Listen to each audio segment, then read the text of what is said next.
and it promises to be a wonderful time in the FCT of Abuja.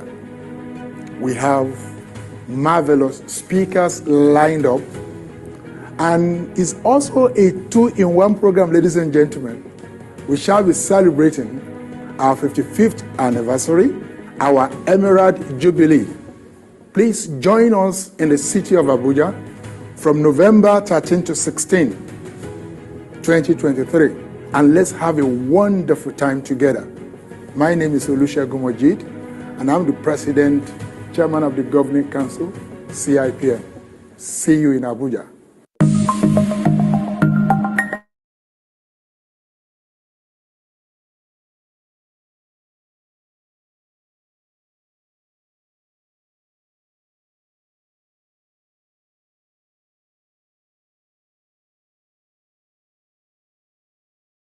Good morning, Mr. President and Chairman of the Governing Council, Mr. Olusegun Mojid, FCIPM, the Vice President, Mr. Henry Onuapo, MCIPM, our National Treasurer, Mrs. Ugochukwu Ebuonu, MCIPM, our Registrar CE, Ms. Oluwatoyin Naiwo, our immediate past President, Mr. Wale Adediran, FCIPM, our keynote speaker, Professor Bath Naji, the founder and chairman of Geometric Power Limited, our panelists, Madam Damilola Olukesusi, that's the CEO of Shotless, and Mr. Tunde Success Osideko, a CPIM, the founder of Eudora Tech Limited, distinguished fellows of our great institute, esteemed council members, institutional development committee members, ably led by Mrs. Olubusola Adedekan, MCIPM, and our distinguished members of the institute, our invited participants, ladies and gentlemen, good morning and a welcome to this year's annual public lecture. I'm honored to welcome you all to this important discussion on the role of artificial intelligence in creating sustainable processes and culture as a strategic foundation for nation building. In recent years, AI has rapidly moved from the pages of science, fiction, novels, and movies to the heart of our daily lives. From intelligent assistants in our homes, to sophisticated data analytics, helping with policy decision-making, formulation, the AI revolution is here, and its impact is profound.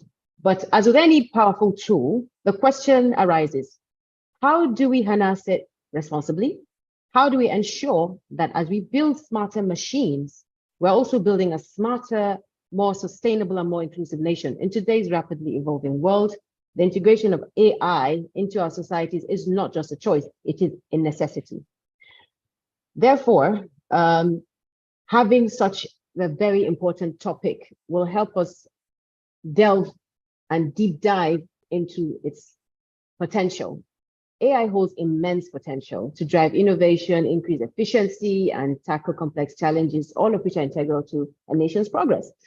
So before we delve into this session, I'd like to extend my heartfelt gratitude to CIPM for making this event possible, and to all of you for joining us into this conversation, whether you're an AI enthusiast, a policymaker, an academic, or just curious about the future. There's something in this discussion for everyone. I therefore encourage our audience to engage in this conversation by asking questions and offering their insights as well during our Q&A session. So please drop your questions in the Q&A chat box. If you're yet to be a member, please visit the CIPM website for your applicable membership route.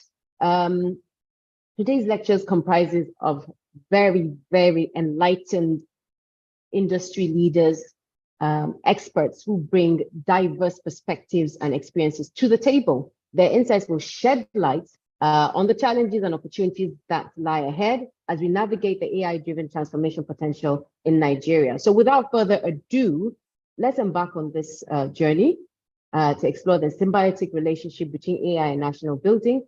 But first, our code of conduct will be read out at the instance of the CE, and then we'll have our Mr. President have the welcome address. So, Madam Registrar, our CE, can we have the code of conduct at your instance? Mr. President, you're welcome. Good to see you. I didn't want to interrupt you. I think we are now seeing that some people have a day job and maybe the other job. What do they call them now? A broadcaster or what? I don't know. There could be some funky name for it. Well done, sis. Well done. Thank you, sir. You're welcome. Thank you. We'll take the national anthem now. May we all rise, please.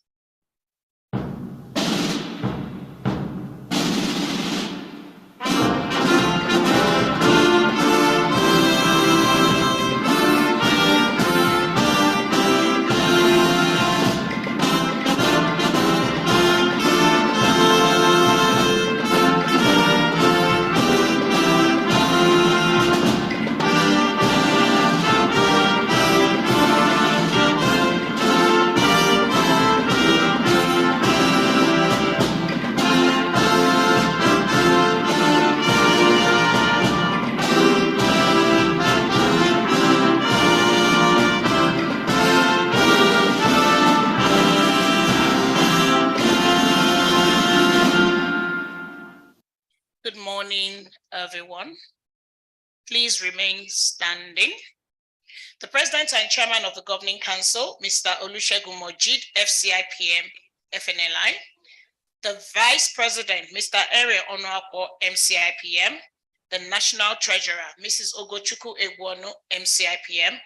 The immediate past President, Mr. Olawale Adediran, FCIPM. Members of the Governing Council, elected council members, distinguished fellows present on this platform and within this room. Our distinguished speaker for today, Professor Nanji, our distinguished panelists, our moderator, HQ staff, and everyone else, non-members of the Institute, participants that have joined this platform. Good morning. My name is Oluwatoyin Naiwo, Registrar Chief Executive, CIPM. Welcome to the 2023 Annual Public Lecture. We would now take, with the kind permission of the President and Chairman of the Governing Council, the Code of Conduct, and you'd recite after me. And for those that are online and you're not members of the Institute, when we get to I and you insert your name, we would automatically send you an application form to join the Institute. Thank you. Code of Conduct. The Chartered Institute of Personnel Management of Nigeria, you may unmute yourselves, please.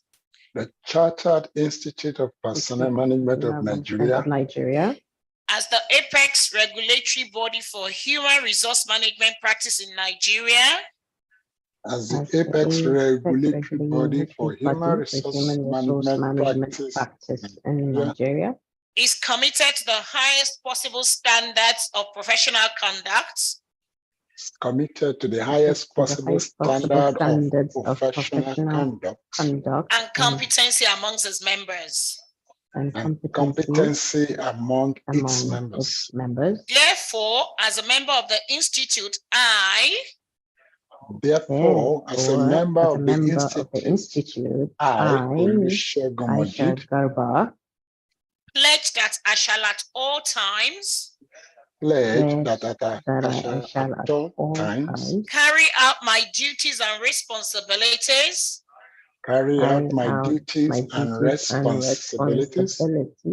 with integrity and diligence. Demonstrate competence and ethical behavior. Demonstrate competence and ethical behavior in all my business. Professional and personal activities.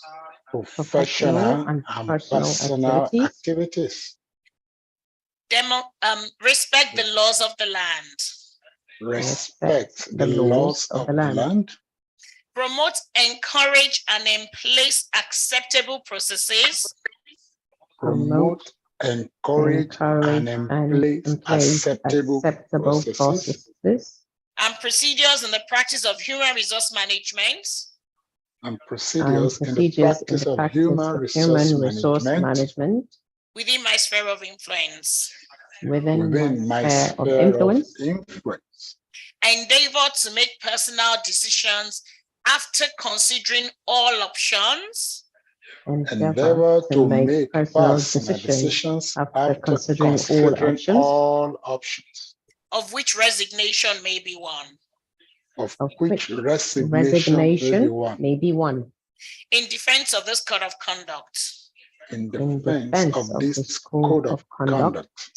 Where there are conflicts between my professional obligations.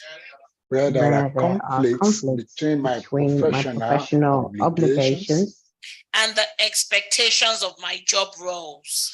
And the expectations of my job roles. So help me God. So help me God. Amen. Thank you very much. You may be seated. Amen. Over to you, Aisha. Thank you. Thank you, Madam CE.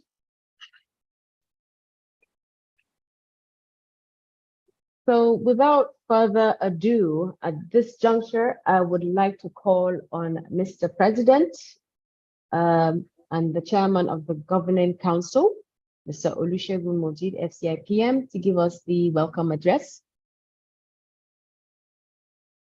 Thank you very much. Once again, good morning, everyone. Good morning, dear colleagues. Good morning, seniors on this call. Let me quickly move on with this and so that we can come to the table and really have a good feast. Good morning, esteemed professionals and dear colleagues on this call. Please permit me to start by humbly paying homage to our founding fathers and past presidents who laid the foundation of this beloved institute we are all very proud of today. And that was 55 years ago. In essence, therefore, we are celebrating our Emerald Jubilee this year, and this Jubilee we will celebrate. Ladies and gentlemen, we are greatly indebted to the 1968 pioneering class of 6, comprising of Pa Azuka Diali, FCIPM, who became our pioneer vice president and has been consistently active in the Institute for these 55 years. We bless God for his life. Pa Shoboye Lasisi Adewale, FCIPM. Pa SL Adewale is now about 100 years old, and we thank God for his life too. Number 3, the late Mr. I.O. Adeworan, FCIPM. 4, the late SN Ojogu, FCIPM. 5, the late FC Onwuzurike, FCIPM. And 6, the late Reverend Dr. Samuel Olusegun Odunaike, FCIPM. He was the only one among the 6 who became president and chairman of the governing council of our institute. The gentleman also went on to become the general overseer of the Foursquare Gospel Church in Nigeria. I can only say all the time, and I won't be tired of saying this, that thank you, daddies and mommies, for leaving us this enduring legacy. Esteemed Vice President of our dear Institute, Mr. Henry Onuakwa, MCIPM, and National Treasurer, Mr. Ogochukwu Egbono, MCIPM, the Registrar Chief Executive, Ms. Oluwatoyin Naiwo, FCIPM, and our immediate past President, Mr. Wale Adediran, FCIPM, distinguished fellows and governing council members on this call, our distinguished keynote speaker. I wanted to put emeritus professor there, but I know he could protest, but Professor Bart Naji, he's been around like forever. We want to say thank you, sir, for being here. Thank you. Yes, sir. Yeah. Esteemed panelist, my dear sister Damilola Olukeshusi, I want to personally say thank you for supporting us short last. Thank you so much for your support to the Institute. And my dear brother and friend, Tunde Success, Osideko, ACIPM, esteemed colleagues and members of our Institute, ladies and gentlemen, once again, a very good morning to you all. We bless God for a beautiful new day. You are welcome to the 2023 Annual Public Lecture. Thank you for joining us today in this virtual session. I am positive we are in for a great time. The Annual Public Lecture is a free learning program and platform set aside by the Institute to discuss topical issues in the people management space and to help us as HR professionals position ourselves as appropriate and as dictated by the science of the time. As a regulatory body for the practice of human resources, human capital, and people management in Nigeria, the growth and professional development of our members is a top priority. This is why we have various platforms, both free and fee-paying, for our members to learn, unlearn, keep learning, and applying their learning. Today's topic is trending. Artificial intelligence has emerged as a complementary strength to human intelligence, a transformative force with the potential to revolutionize economies, societies, and governance. From what we have seen so far, it is positioned to play, and it is already playing, a critical role in fostering sustainable processes and cultivating a culture conducive to nation building. The table is set for today's sumptuous feast. The facilitators are ready. Without any attempt to encroach on their turf, I crave your indulgence to make a few submissions on the way I perceive this subject matter. One, as professionals, as we read all the literature out there on artificial intelligence, both the good, the bad, and the ugly, we must be intentional in avoiding the phobia I have come to call metathesiophobia. Number two, artificial intelligence is one of the digital technologies defining the fourth industrial revolution. Here is our chance as a nation to play a leading and pioneering role. And your institute does not intend to take the back seat on this. AI is not new, ladies and gentlemen. It has been evolving since the 50s. It is closer to you than you think. Number four, it has the potential to contribute up to $15 trillion to the global economy by 2030. The reason not to take the back seat. People managers can unlock this value, thereby upping the ante of our professional credibility and relevance to the national economy. And I think this is number five, the last but not the least. Ladies and gentlemen, I know you have been reading a lot about the next thing on artificial intelligence. However, if artificial intelligence through robots, humanoids, or any of the advanced devices ever goes rogue, look deeper, look inward. It is the human intelligence that has misused its God-given wisdom. Why do I say so? It is because the algorithm that machine learns is built by humans. Methinks, therefore, that we must put in place governance structures to ensure the ethical and responsible use of artificial intelligence.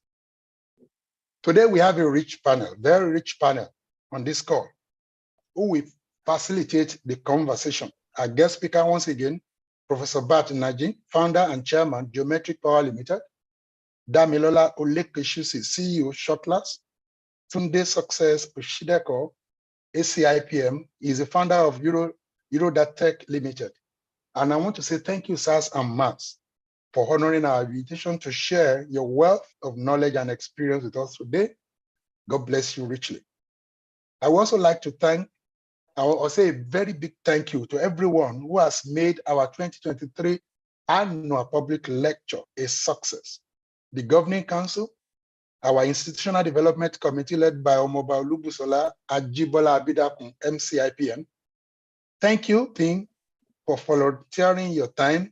Our dear coordinator for today, Aisha Garba, I've not seen her for a while. I'm so glad she's back and kicking. So I want to say thank you for volunteering your time ceaselessly. The HQ team, we appreciate you for these back-to-back meetings. Yesterday, we were at a hotel doing the CEOs Forum. That was another wonderful program. I want to say thank you. The HQ remains the engine room of our institute, and we will continue to support you whichever way. Thank you all for your commitment to the continued growth of our institute. Just before I mute my microphone, and my camera. Please permit me to do two things in quick succession. Number one, I'm using this opportunity to invite every one of us on this call to Abuja for the 2-in-1 celebration of our Emerald Jubilee and the 55th International Conference and Exhibition, CIPM ICE 2023. The date is November 13 to 16 this year. I am seriously looking forward to seeing you in Abuja. Yes, it is my valedictory international conference and exhibition, and it is already sounding like the raising of a victory banner for me. So please come, make sure you don't miss it, and let us celebrate our institute together. And secondly, on a very sober note, may I crave your indulgence once more to be upstanding as we observe a minute silence for a colleague, a dear colleague of ours, Miss Greatness Abigail Olorunfemi, CIPM, who we lost last week in a very pitiable circumstance. Ladies and gentlemen, I plead.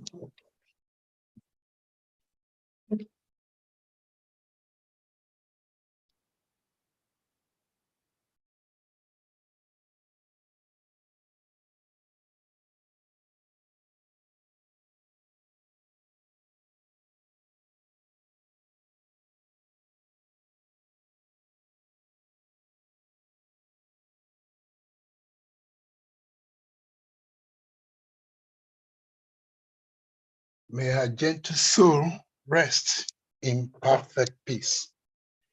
Thank you, ladies and gentlemen, for listening to me. I wish us all a fruitful time while we are here. God bless you all. God bless the CIPM. God bless the Federal Republic of Nigeria. We move. Thank you, Aisha. Over to you. And mighty amen to that. Thank you, Mr. President, and thank you, everyone. Without any further delay, now that we have such a distinguished speaker, a very profound icon, a physicist, a scientist, an inventor, an innovator. I mean, there's so much to say about him.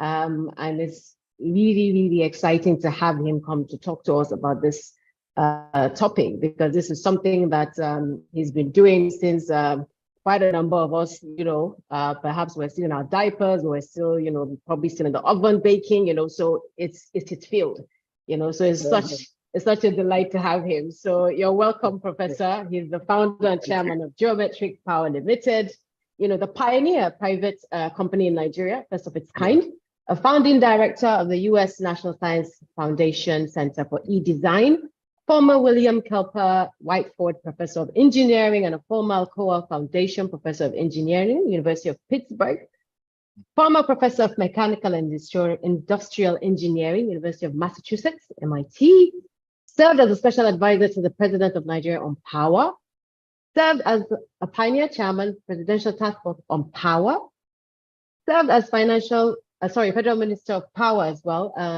2011 to 2012. He was also the Federal Minister of Science and Technology. The list goes on. I mean, I will have to dedicate close to 10, 15 minutes to read out, his biography. So that's a lecture on its own. So maybe perhaps we'll have to give the indulgence of Mr. President to dedicate one particular, session for Professor. So Professor, without further ado, I will yield the floor to you so that you take us on this very interesting discourse. You're welcome. Thank you. Thank you very much, Aisha. Thanks for the coordination today. Good morning, Mr. President. Good morning, Madam Registrar. And it is such a pleasure to be here. Let me start by thanking everyone for today's meeting.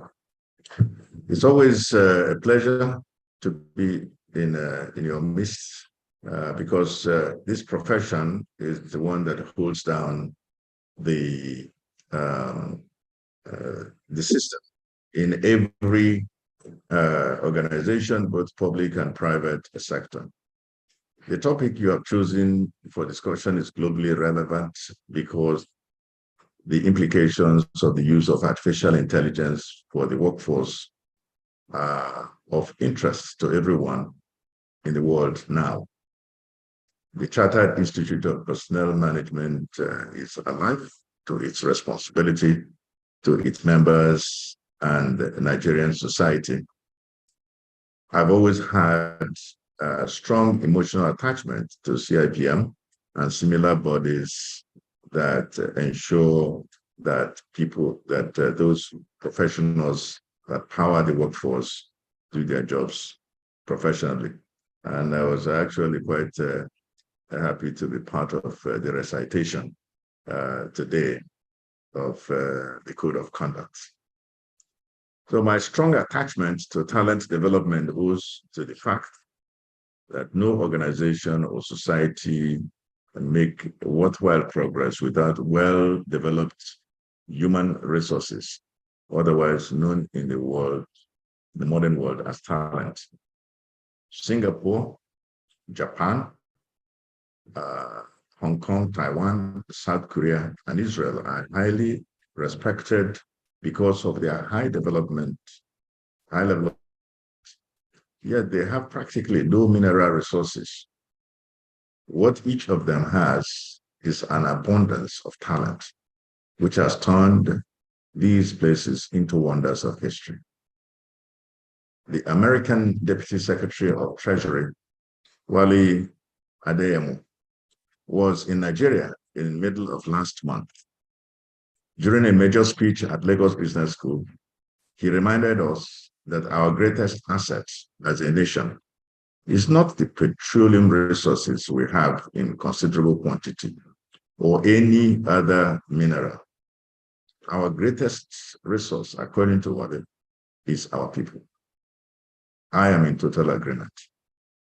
For Nigeria to make quantum progress that we desperately need, the Chartered Institute of Personnel Management has its job cut out for it. AI is one of the key strategies to adopt. AI is here for good or for ill. As President did speak before, we talked about the various aspects of AI. And this is true because if we are not managing AI well, it could be a problem. And I'll talk a little bit about that.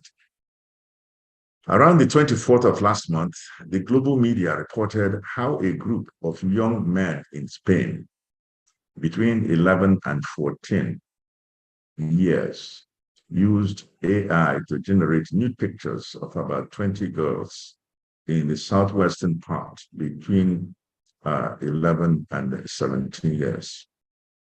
The faces of the girls are real, but not the bodies. But the generated photos look so real that it is tough to recognize that these are not actually the bodies. These pictures generated an international furor and raised a lot of ethical, legal, regulatory, emotional, and technical questions. The development occurred in a village in southwestern Spain. In other words, location is not important in the use of AI. AI is software engineering. It is not constrained by space like manufacturing engineering, which is carried out physically. The youngsters who perpetrated the act are underage, and so the law can't be used against them easily. The victims are innocent children who didn't know that their pictures on the social media could be manipulated to harm them, at least emotionally. Of course, the pictures were obtained without their consent. This means that your own pictures and those of your friends, neighbors, associates, daughters, sons, cousins, etc., can easily be manipulated to bring you and these people into disrepute. Sometimes there is very little you can do about it, legally speaking, because the perpetrators are kids. Their parents and guardians may not always be at blame. They cannot be with them always and know what the children are doing. AI capabilities and development are available via the open source. Most protected internet protocols, IPs, are now falling apart. In a memo that leaked recently, Google lamented that ordinary people are flooding their supposedly well-guarded spaces with their own ideas. Samsung has, in the last few months, been very careful in its AI application. A few months ago, it discovered that confidential information about numerous customers and partners had gone viral. It was caused by an AI app. This accident reminds me of an accident in Brazil 2 years ago. A female senator, after a Zoom meeting with her colleagues, began to undress without knowing that her video camera was still on. Her unplanned pictures went viral. Lessons here are twofold. Technology invades our privacy, and all of us must be careful in its application. There are a number of challenges with AI. Generative AI, like ChatGPT technology, is known for perpetrating stereotypes and biases. This is because the machines train on existing data. Extant data is full of biases. Bias is a serious matter in a world striving towards inclusion and social justice. Diversity, equity, and inclusion is powerful phenomena in the world today. Against this background, AI researchers and developers are advised to follow the example of Mustafa Suleiman and his team at Inflection, who have developed a large language model, LLM, called PI, which is reported to be free of biases and stereotypes. It is also claimed that, unlike ChatGPT, Pi cannot be used to make bombs and other dangerous things. Some of you may be aware that I've been in the forefront of the campaign for the responsible development and use of AI. I've been advocating AI regulation and coordination on the international scene. It is good to see Elon Musk, Mike Zuckerberg, Bill Gates, and other persons involved in the AI industry share the same view. You must have heard that students throughout the world now use ChatGPT to answer class questions. All they do is type the keywords and prompt them on the computer. Behold, the answer appears. But this is plagiarism. ChatGPT can reproduce in seconds perfect drawings of any sophisticated and complex work by Picasso or Michelangelo or any other great artist. It can produce music or video or an advert, jingle in seconds. Just any creative work. But don't get carried away by the thinking that you can become the writer of a great novel through ChatGPT. Experts have pointed out that creative work by ChatGPT is always ordinary or regular. So that is an area that we have to continue to keep in mind. So good novels, for example, are always outstanding creative work, not the average or regular type. This means that to produce a great novel, you must break with tradition, with norms, rules, with the way everyone writes. ChatGPT, on the other hand, trains on existing work or regular work that conforms to the status quo. This doesn't really mean that that the machines cannot begin to chart a different path, but based on the information that it has. That is possible. So the development, which is maybe what we call thinking, that you're thinking, which means you're using what you know to chart a new path. That's an area which AI, if it begins to go that route, we have to find a way to ensure that we have proper control. So for those of you who want to use generative AI to do your academic work, I have news to you. The citations or references which ChatGPT generates are frequently not accurate. ChatGPT is notorious for wrong or non-existent references. So be careful about that. Otherwise, you may be accused of academic misadventure. Still, AI is an indispensable tool. It is immensely useful. It is revolutionary. It helps to detect and prevent fraud. It does most things with precision and faster and cheaper. But it cannot take the place of humans so much yet. In radiology, where it performs wonders in analysis and detection, doctors are still needed. When you use ChatGPT to make research work, you need to cross-check the data, information generated for you. A close friend recently typed his name and prompted it to find out what ChatGPT knew about him. It generated a lot of both accurate and inaccurate information. It corrected the errors, which the machine accepted with an apology and thanks.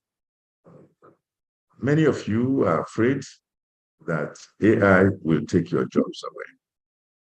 Well, some jobs will go. Clerical and administrative jobs, some of it. These are routine jobs. Computers learn to do them better through repetitive performance because it's about repetition. That is what is called machine learning. Machine learns as you do repetition, then it adjusts and continues to learn how to do better. Some companies in the UK have replaced their customer service teams with AI because it has, over the period, learned to do the work faster and more precisely. Therefore, it's advisable that you upscale your skills.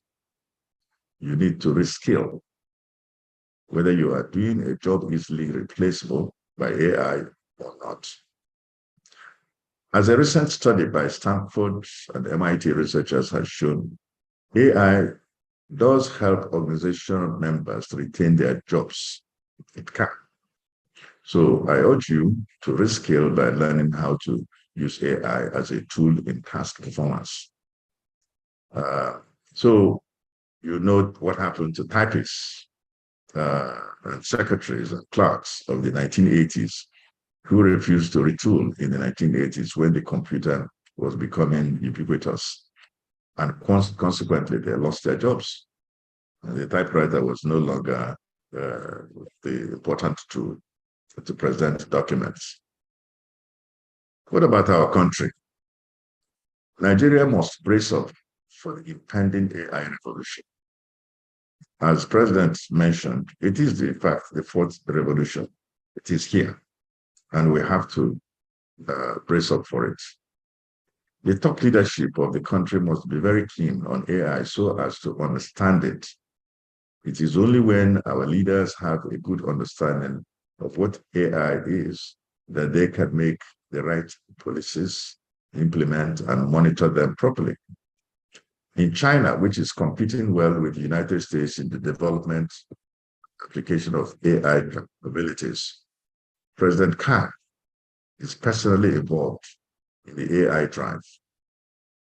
Washington has taken a number of measures at the highest level, like banning microchips from being exported to China because American leaders have a good understanding of the IT matters, and they want to prevent the China from overtaking them.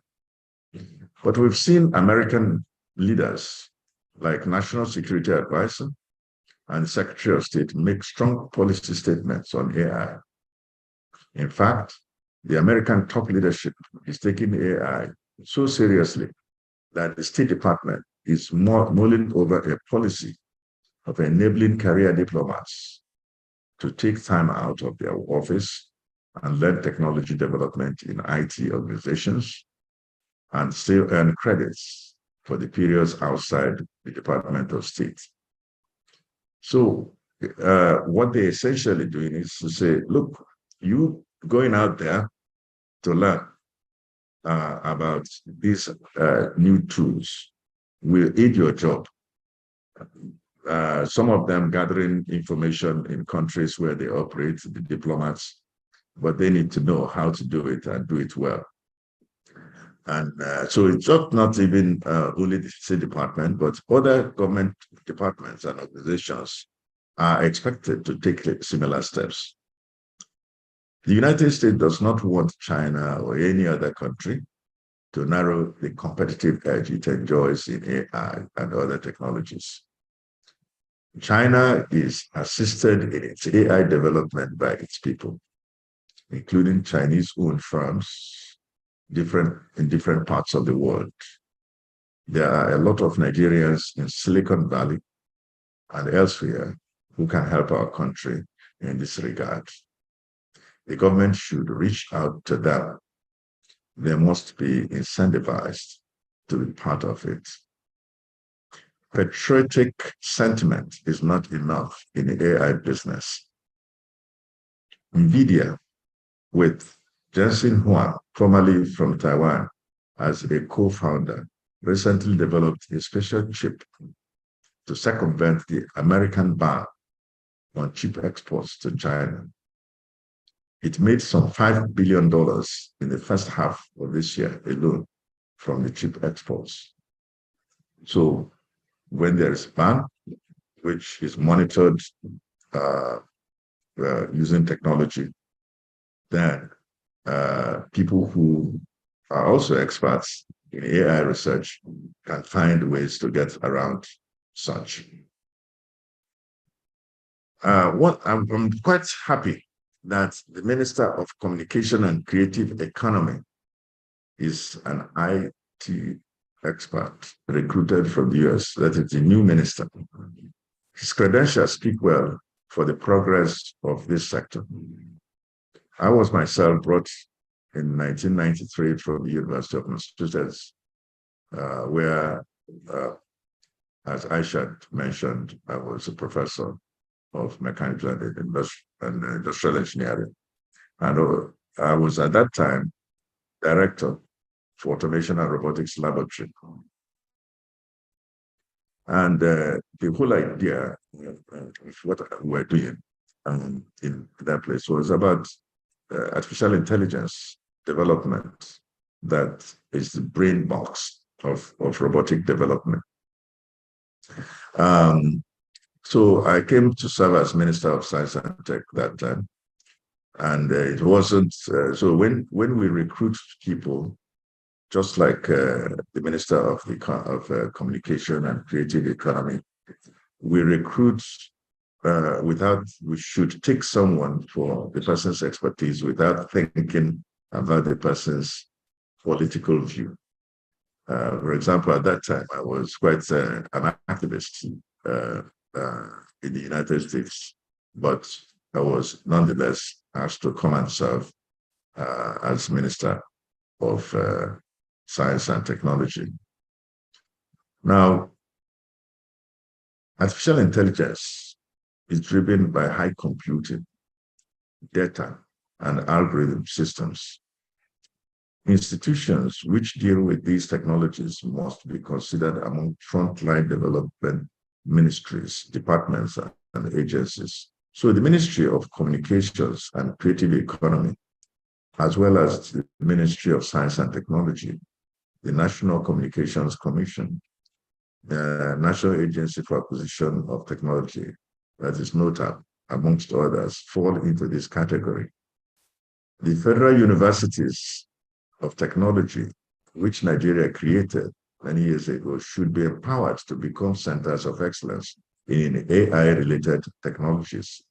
The same way, the Indian government has accorded pride of place to the Indian Institutes of Technology. The IITs of India are major contributors to India's current amazing development, particularly in artificial intelligence.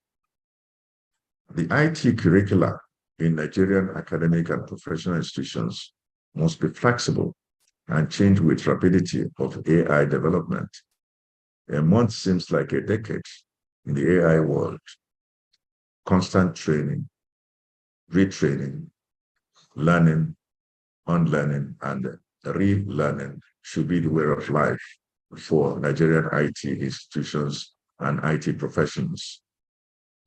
We must always bear in mind that solid and relevant education helps the global competitiveness of a nation.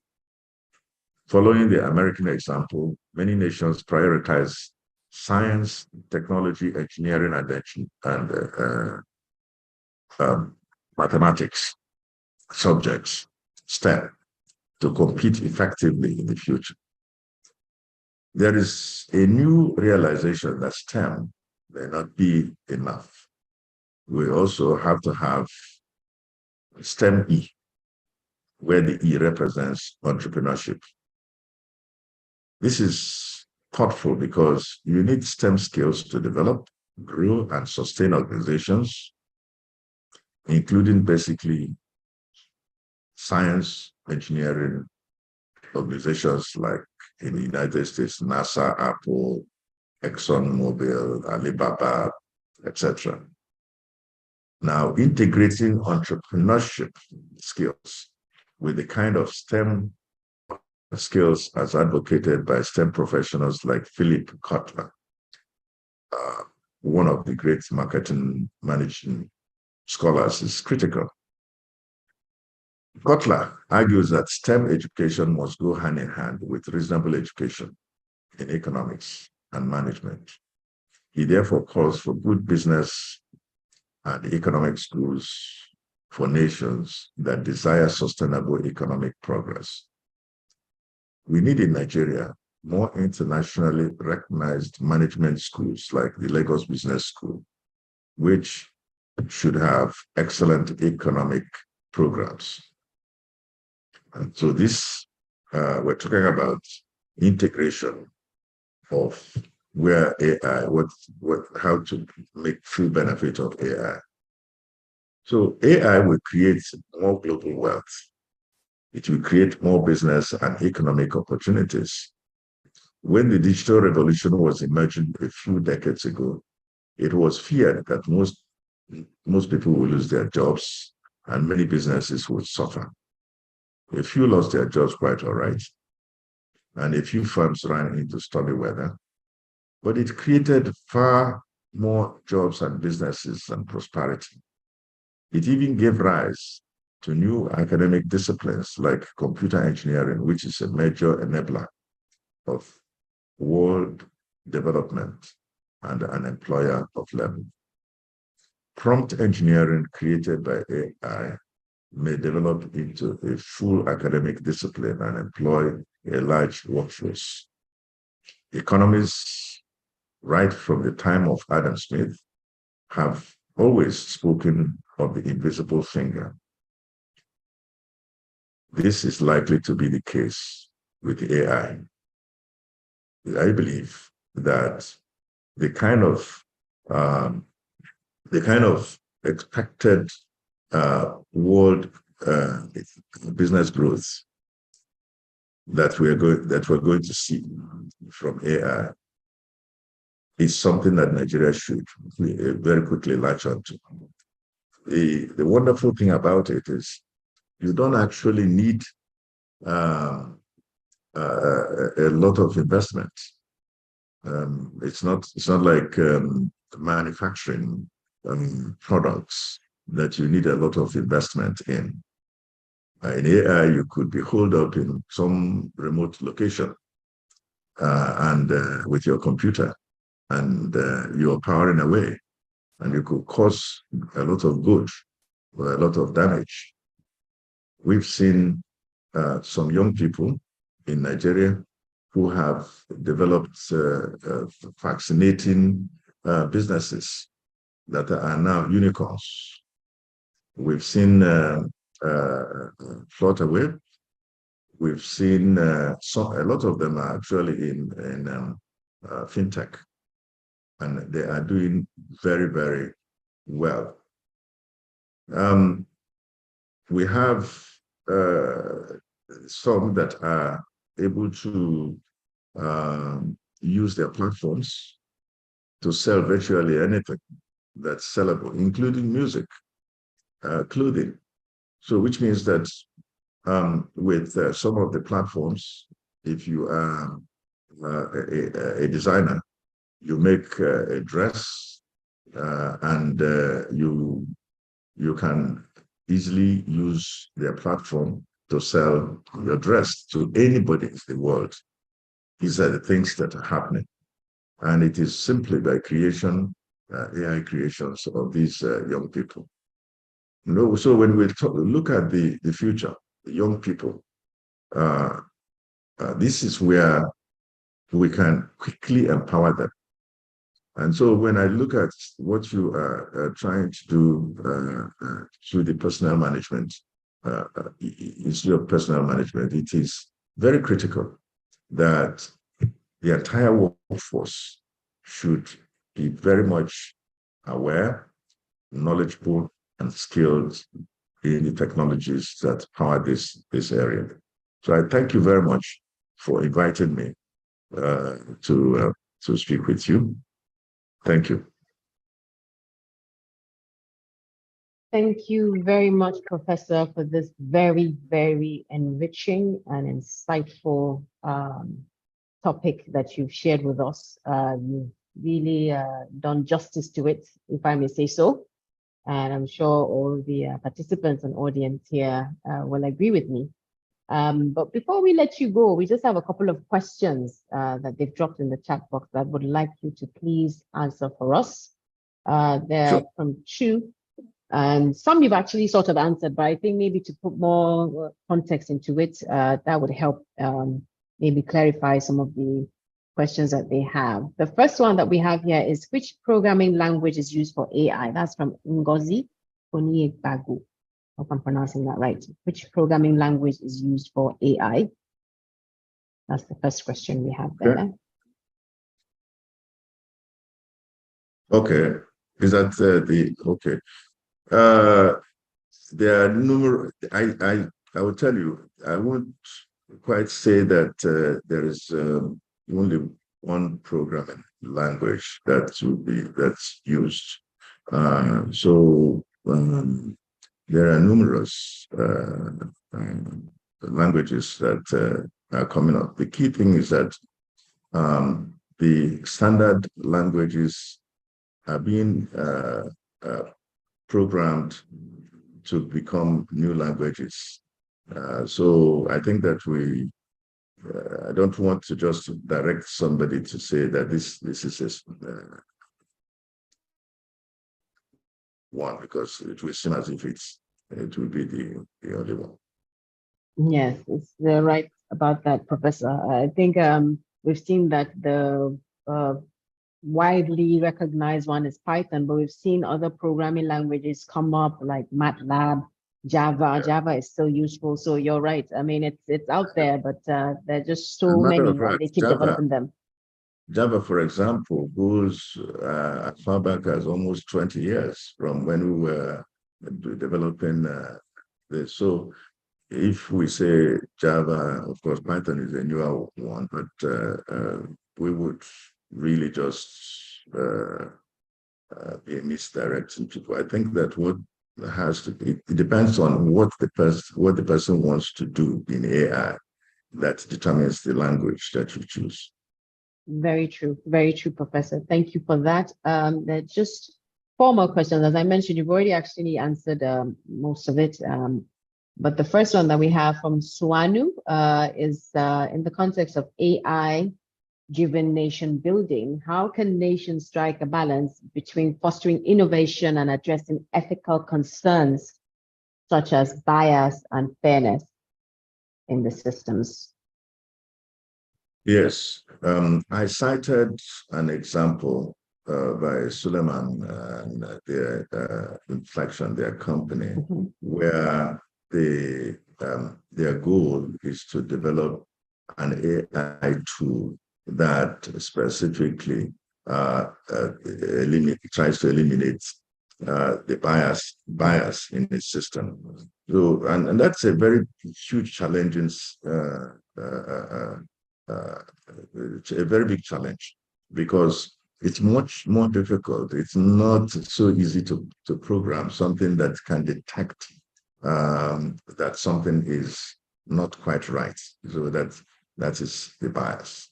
So a nation like ours here would have to be working on that aspect, because that is where the government should be able to go in terms of policy making and say, look, we want, when we get an outcome from an AI tool, let it be straight up and not something that is biased.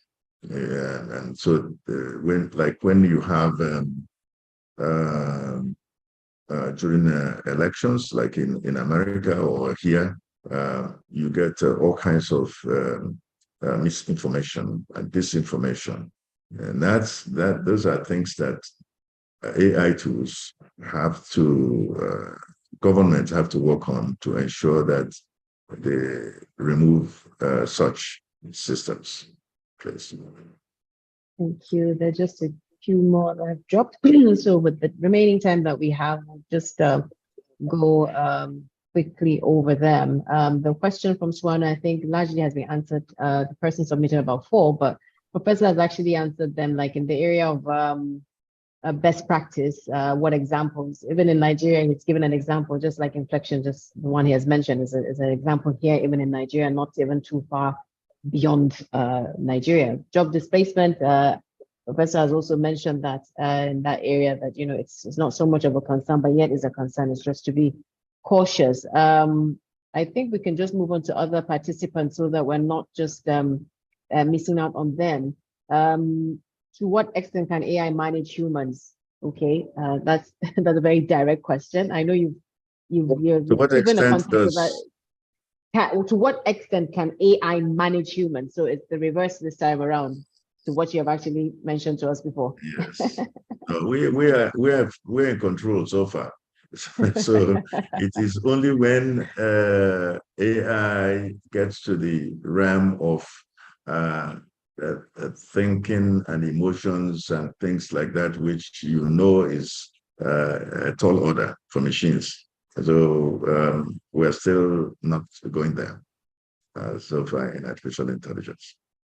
Thank you, sir. Then with the remaining time, an interesting question here, considering the low level of technological development in Nigeria, especially outside Lagos, Abuja, Port Harcourt, what would government advise business owners in these areas? Well, interestingly, business owners can take the challenge, because if government is not performing, that doesn't mean that corporations cannot. And so they, while they may not embark on full-scale research initiatives, which government can undertake, they certainly can try to procure existing tools and have departments within the organization on the IT. Typical IT departments of a company can actually do much in this area. They don't have to be the originators of the technology as say the research laboratories of government would, but they certainly can have IT departments that would employ AI tools to manage the invasion of their companies with AI tools. Yeah. So because you have to use AI tools to prevent AI from invading your company. Very true. The catch-22 there. A question here from Ola Sunkomi. How much does it cost to build an AI? I don't think that one can put a particular cost to one. It can cost as little as, almost nothing, because it's just about your brain at work. Or it can cost you, in terms of time, it can cost you quite a bit. It's actually deployment that is mostly where the cost is. Deployment of the technology out there, that would be where the cost is, which is where big companies like Google and so on can play a role. So being able to make use of existing structures, but development almost doesn't cost you much. I know one young man that within a matter of a few months developed the kind of platform I was talking about, a tool for marketing of products of all kinds, whether it is food, whether it is clothes, whether it is music, and it was just him. It didn't cost much. Very interesting, Professor. I think we But just have another. maybe one possibility is to say that the educational system that trains you in IT technology would be where the cost is. That is cost of school, going to school to train. Yes, yes, very, very true, Professor. We just have about 9 more minutes with you. We are really enjoying our time and all these questions that you're helping us clarify and put more context into it. A question just dropped now. Can AI be used in our judicial system of government to pass judgment after interpreting the law so as to take off impunity and therefore help in nation building? Yes. The answer is absolutely it can, but can the people who are making use of it make use of it? As supposed to make use of it, will they make use of it? And the answer to that for so far is no, they won't. I would say that absolutely being able to read within the letters of the law and get judgment that for the most part, yes, you can get outstanding judgments written or decisions made and judgments written by AI. Absolutely. Perhaps where they can go, that's if there is some interest in doing so, is to be able to at least have a generation of judgment, because the system can go to pull together all the precedences required to make a very clear decision. And then the judges can now take it from there to make a final decision. Always the human has to be in control. Yeah, very true. Another question here that we have, it's on can a non-science student be able to develop an AI, or should we seek their services when we conceive an idea? A non-science student can actually develop this. At the University of Massachusetts, I had a student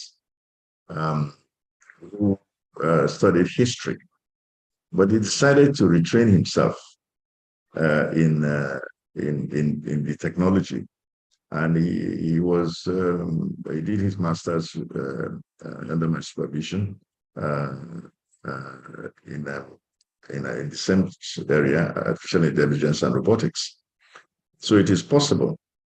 Unlike Nigeria, in America, you don't have to have studied a specific area to to veer into another area. Matter of fact, the robustness of your knowledge can be because you have background in areas beyond just what you're about to study.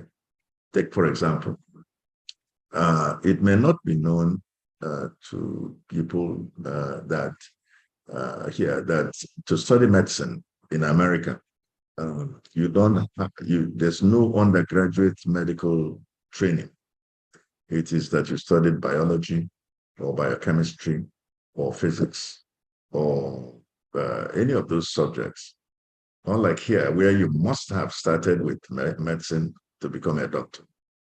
And in law, in particular, you could have been an engineer, or you could have been a doctor to go to study law in the United States.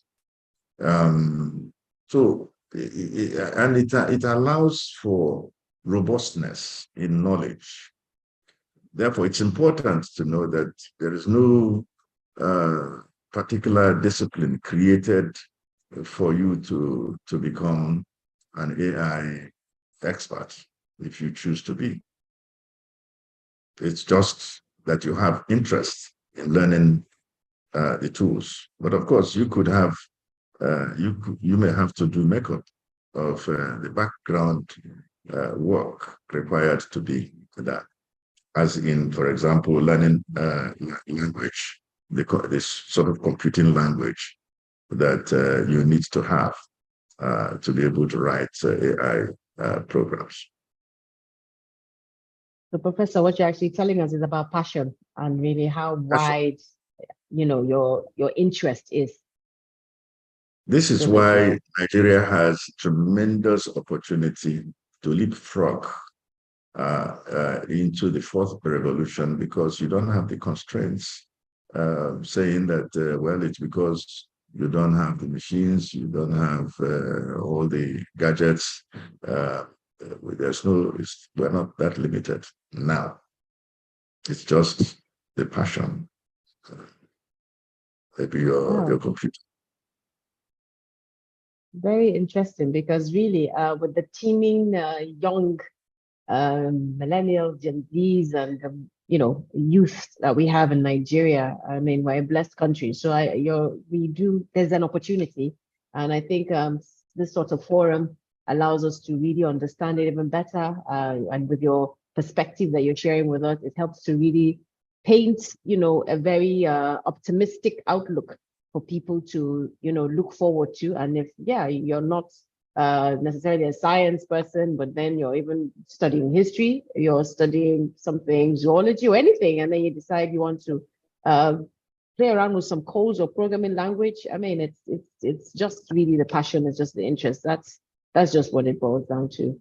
So I think, and even to further buttress that, the Indian Institute of Technology that I mentioned, the IITs, they created these institutes and they admit just top quality brains. It's just about the mind, and that's how they have become world leader in IT technology.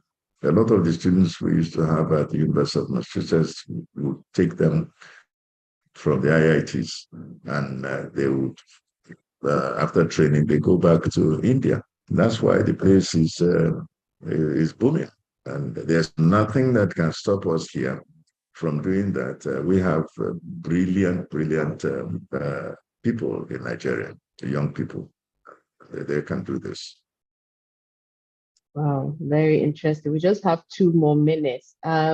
Most of the questions are sort of repeated, but if I was just to sort of tie them in, I think what I'll just harmonize and ask is, what is the one thing you wish people knew about AI and sustainable nation building? Because people are asking things about, the private sector, business development, educational sector. So, but in the context of nation building, which is what this topic is about, what is one thing that you wish people knew about AI? AI absolutely can change our economy. Based on what I've just talked about, you can see that we are not constrained in development of the tools that we could become this economy, just like the digital economy, can become what Nigeria will use to become a very prosperous nation. And that we can also avoid the negatives by becoming very proficient in the development of the AI tools.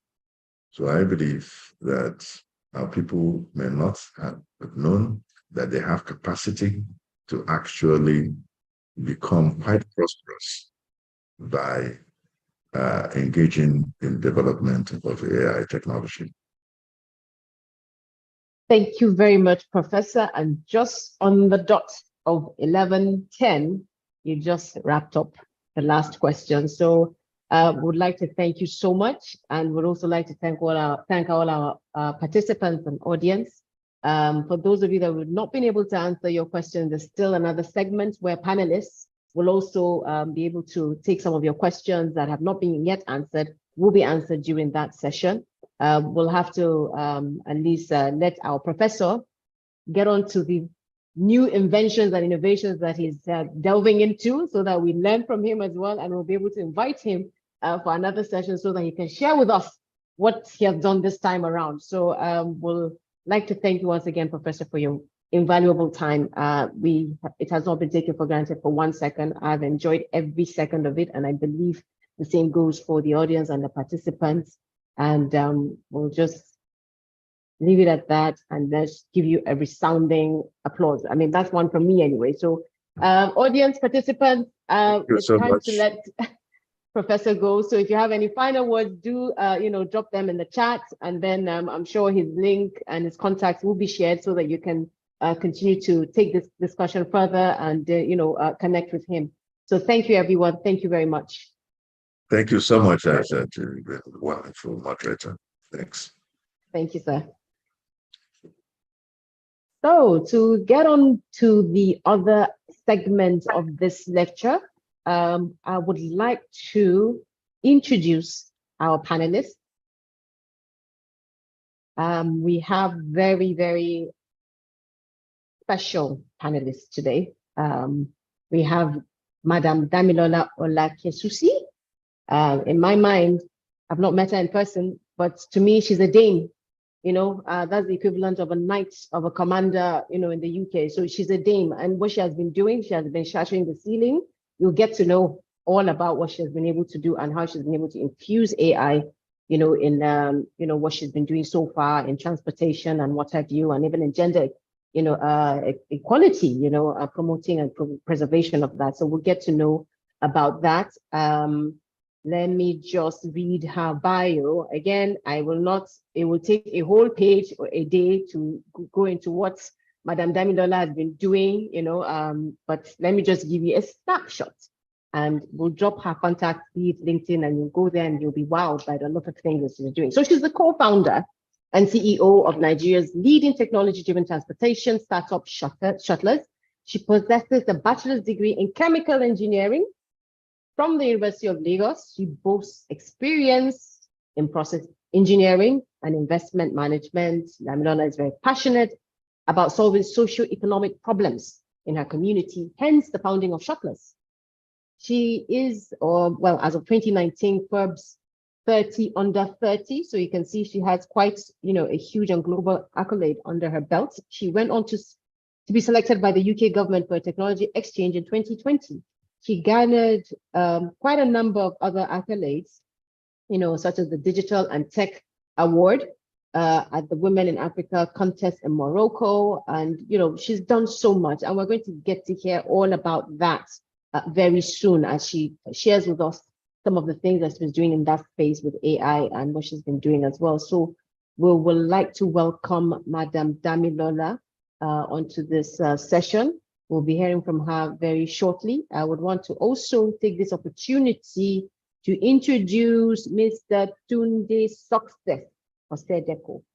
I mean, with a name like that, Success, I mean, I don't think I should even bother reading his bio, but for the benefit of some of us that don't know so much about him, I'll just also give you a snapshot. And then please, we'll drop, do drop your contacts, Madam Damilola and Mr. Tunde here so that they can link you up on your social media platforms and get to know more about you and just connect. So Mr. Tunde Success Osedeko is a highly accomplished professional in the field of human resources and an expert in leadership development, coaching, entrepreneurship. He's the founder of Udora Limited, a cutting-edge data analytics firm that harnesses automation, AI, predictive modeling to extract valuable insights from data. With a rich and diverse background spanning over 15 years, Tunde Success has gathered extensive experience, in various industries and a wide-ranging expertise and deep understanding of industry dynamics and, what he has been able to do in Udora Tech. So very soon we'll get to know all about that, all those juicy things and fantastic things that he's doing when he's spending time data mining and doing all the analytics and, using AI to transform things. So we'll get to know about that very soon. So I would like to welcome our panelists to this very, very interesting topic. And then also the annual lecture. It happens yearly. And this is a very good time for us to have this kind of discussion on AI, where it's revolutionizing a lot of things, a lot of disciplines, a lot of work. So many questions have come up for our keynote speaker, but I'm sure they will still be apt once we get to hear more from our panelists. So before we start, I will just want them to just say one or two things, and then we can start taking on the questions that they'll be able to answer for us. So starting with the Dame, please unmute and tell us one or two things about AI that you've done in your space and how you believe it can be infused into nation building. So over to you. Thank you so much, Mrs. Garba. Thank you for the introduction. And thank you for Prof. That was very, very insightful. I think he has kind of laid the foundation for anything that we'll talk about here. When he mentioned that he was a professor in 1993, I'm like, wow, I was probably in diapers. So first, I know that for most of us, when we used to hear AI, even before ChatGPT, it used to go over our heads, like, what is this thing, robotics, like it's coming to take over our jobs, take over the world. But I would like to just kind of describe it in a way that would all understand. So just imagine when we used to read for exams, maybe we'll have like 20 textbooks that we would like to read, maybe to pass, right? So imagine that a machine can comprehend the books that are inside 1,000 libraries in a second. And a human being can just comprehend maybe 1 or 2 textbooks in 1 hour, right? That to me is a game changer. It's a superpower. It's game changing. And at this point, we should not run from it. We should try to understand it, adopt it, and use it for our own advantage. So that's what I would try to say about AI. My own simple definition of AI is comprehension at scale. So imagine if you comprehend things at 3 raised to power 2. AI comprehends things at 3 raised to power 1 billion. Being able to take some data sets from different sources, from different years, being able to compress that and spit out information and make decisions, in seconds and in minutes. And so that's, for us as shuttlers, we set out to provide transportation that is efficient. One of the reasons why I started shuttlers was because as far back as 2022, my sister was a victim of one chance. And for women that use public transportation, we know how hard it is to access safe and efficient mass transit solution. And we decided to set up something that was more efficient, affordable by using shared mobility, which is what we do. One of the things that affects transportation is driver behavior, where you cannot predict how they would drive, you cannot predict how they would move, also the vehicle as well. AI is something that can influence driving patterns, can influence companies like ours to ensure that we have the best buses on the road, the best vehicles on the road, the best drivers on the road. Before it even happens, we can predict, behavior due to past data. So in the last 6 years, we've been doing this, and now we have a sub-department in our technology team that has very young engineers that understand how AI works, coding and understanding the past data that we've mined, through our platform to understand how to predict, the routes, the best routes to plow, the best drivers, and how to, maintenance of the vehicle, and how to ensure that we have the best service, for the workforce. So let me just stop there. Yeah. Thank you for that, my dame. Thank you so much for that intro. At least it puts, it sets the stage for this further discussion on how, at least as an entrepreneur, you've been able to use it, and now it's part of nation building. So I think it's a good start, and we appreciate that. So I'll turn now to Mr. Tunde Success. All right, thank you, Aisha. How are you? Very well. Thank you so much. Thank you for the good job of moderating the conversation. And let me say thank you to CIPM for this invitation. Like Damilala said, this is what I want you to take away if you're trying to understand what artificial intelligence is. You can break it down into 3 things, and Prof also mentioned it. Artificial intelligence is about data. Data is a critical input. Anything that is data related, is a tool or an incentive for artificial intelligence. It's about data, it's about algorithm, set of instructions that you provide, to the computer to carry out specific things. And finally, it's about computing power. So AI is about data, is about algorithm, it's about cloud, cloud computing. And I think, my journey, first of all, I tell people, you don't need to be afraid of AI. I remember a few years ago when 5G was coming out, there were all sort of conspiracy theory, because sometimes people are afraid of what they don't understand. The same way 5G is a digital technology is the same way AI is a digital technology. There are about 10 popular digital technologies in this 4th industrial revolution, and AI is just one of them. There are many things we can benefit from AI, but my journey started, after I went to school to get an MBA. But before I did that, the organization I used to work for, we're trying to implement data analytics, project, and it was a struggle, But after I went to school, got an MBA, was exposed to data analytics, was exposed to artificial intelligence. I did my dissertation in finding digital talent, and I did it in conjunction with Schneider Electric in London. And I went to America, got exposed to marketing analytics. I realized what we're struggling in my organization, because I was then able to put together a business case of how to solve the problem. So right now, the organization that I lead, Idora Tech, we build AI solution for human resources. Imagine if you can predict when employees are going to leave your organization. Imagine if you can predict who is going to become the CEO of the organization in 5 years or in 10 years time. Imagine if you can do your shortlisting, even if you have 1 million CVs in a matter of minutes. Imagine if you can predict out of the pool of candidate that you are interviewing, which of them is going to stay in the organization because they have the DNA of those who have stayed in your organization. Those are some of the things that, the solution that we're building at Idora Tech, can help organizations, to do.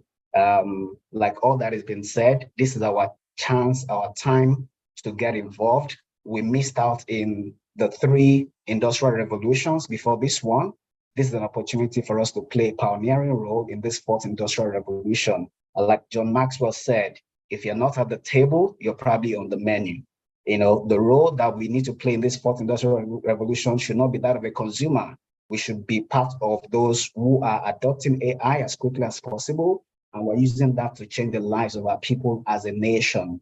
In fact, AI conversation is not about a toy, it's not about a tool, it's an economic conversation. There is $15 trillion, on the table that AI can contribute to the global economy, according to PwC reports. The question then becomes, what are we doing? How are we enabling the government? How are we enabling our nation to take part of that, $15 trillion dollars on the table? So that's my contribution. That's the reason why we need to take AI very seriously, and not be afraid of it. Understand it. It's about data. It's about computing power. It's about algorithm. Thank you. Thank you very much for that, Tunde. Very, very insightful. You've just laid the ground as well. And I believe people are beginning to really connect and unbundle it. Both you and Damilola have done a good job in unbundling it and making it easier to relate with it and see, okay, as an entrepreneur or as an enthusiast, I can come up with this and solve this problem. And that's what we're talking about on nation building. So my question now is to the Dame. As an entrepreneur, as a business owner, you've actually laid the ground, but I want to be specific about this in terms of how can businesses and industries collaborate, with governments to foster AI-driven sustainable processes and culture? A lot has been said around it, but this time around, we specifically want to ask, how can businesses and industries collaborate with governments to foster AI-driven sustainable processes and culture? Thank you very much. I think that, there have been a lot of forums, a lot of conversations around PP, partnership, right? But in actual implementation, I think that the way the government can partner with the private sector is by investing in this technology. If you are invested, you then be very interested in ensuring that in getting you ROI on returns, you want to understand what these private sector guys are talking about. So, for example, the government, maybe the ICT, maybe the health sector, the Ministry of Agriculture, for example, wants to use AI to be able to predict how to invest in maybe fertilization or distribution of crops. And then you want to partner with maybe the tech startups that are already doing things in that sector. So I feel like that particular industry should invest in that startup or multiple startups to be able to get a seat on the table. Because if they are just requesting for data, requesting for conversations, the startup might, hoard information or, preserve information, because AI is a competitive advantage. It's like a superpower. Those that have it or wield it, use it for their own advantage, right? So for the government to be able to get a seat at the table or wield that power, they need to invest in it, right? And that, I think that's the first step, because it can be used for various things. It's very useful, and understanding it as well. I think if you think it's something that should be tamed and not harnessed or not used, then it then affects the way it's being perceived or used. So education too is very important, and understanding that this thing is something that can really, really change the economy, just like Prof said. That mindset will then inform how the particular industry or particular ministry wants to harness it, or how they want to engage the private sector that can advise or collaborate with whichever ministry that wants to harness that technology. So the top two things is investment and knowledge, and I think that can form like the basis of working together. Very interesting. Thank you for that, my Dame. Mr. Success. Yeah, I wanted to add. Aisha, go ahead, please. That, this government and private sector collaboration. You remember how we solved the problem of COVID, how we mitigate the risk of COVID spread, how everyone came together, how corporates collaborated with government, how everyone pitched in, because it was an epidemic that confronted or threatened our existence as a people. It's the same way we need to come together, collaborate, to leverage artificial intelligence to solve many of our socioeconomic challenges. artificial intelligence is it can leapfrog us. It can give us an advantage. You know, it can help us in health. It can help us in agriculture. It can help us in education, right? And we are used to individuals doing things by themselves. We're used to government doing their thing, corporate doing their thing. And even in corporate, we're used to one organization doing something, another organization doing something. When you are confronted with a common enemy, or when you are confronted with a common opportunity, we must all pitch in and collaborate on a large scale. If you go to, the UK, or, if you look at IBM has an e-learning platform where people can learn, where you can upskill yourself on the critical skills that artificial intelligence writes on. If you go to Microsoft, they've got an e-learning platform. You can learn free. Do you know why those organizations are opening their resources to everyone? Because there is scarcity of talent. There is scarcity of skills.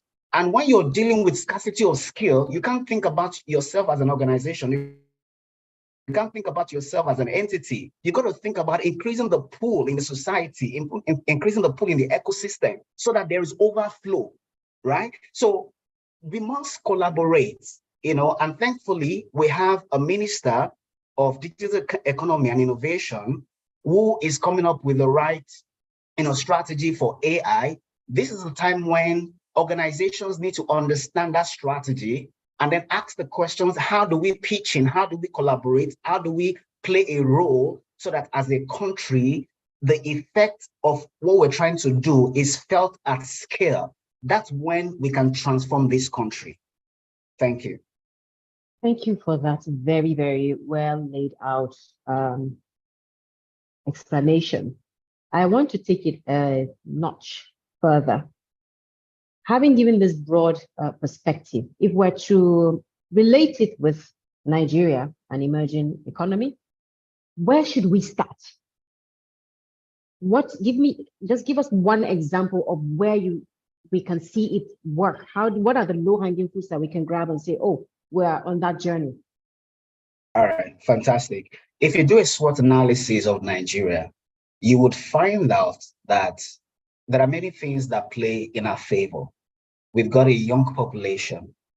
The number of people, internet penetration, the number of people who are internet savvy, we have them. Where we can start is increasing the number of people who are tech savvy, increasing the number of people that we are upskilling in the area of technology. That is a low-hanging fruit. If every organization decides that we want to reposition our corporate, social corporate responsibility, instead of just donating computer to schools or painting schools, right? We want to train, 1 million young people in the area of tech skills. That is one of the greatest challenge in the fourth industrial revolution, is that we have shortage of digital talent.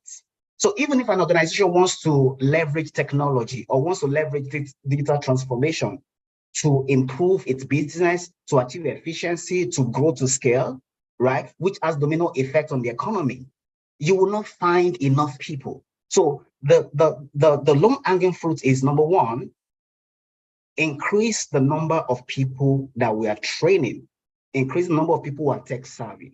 Number two is even awareness. So there are 3 A's when it comes to technology: awareness, adoption, and application. Awareness. How many people are aware? And this conversation is one step in that right direction. We need to increase the awareness level of people and what technology can do, right? That's long-hanging fruit. Because if you don't increase awareness on the part of corporates who can use AI solutions, you won't find adoption. And on the part of the consumers, if they are not aware, if they are afraid of technology, then there is low consumption of AI powered products. So we can increase awareness. That's low-hanging fruit, right? The second one is adoption. Offer programs that support SMEs, offer programs that are old SMEs, digital transformation consulting for SMEs, to show SMEs how they can use technology to accelerate their own progress. The economy of a country is dependent on the progress and the prosperity of the SMEs, right? So most of the interventions that we deploy for SMEs, there are many interventions that we're deploying for SMEs, many things. But can we switch it? Can we change it? Can we change the focus? Can we focus on what can give them the biggest leverage as organization, right? So those are low-hanging fruits. Education, and then of course infrastructure takes time, and these are some of the barriers to adoption: infrastructure, education of the populace, skill sets. Those are some of the things that we can do, as low-hanging fruit, to change the trajectory as far as AI is concerned. For example, if government decides there is an amount of money that organizations, get back from ITF for investing in their talents, right?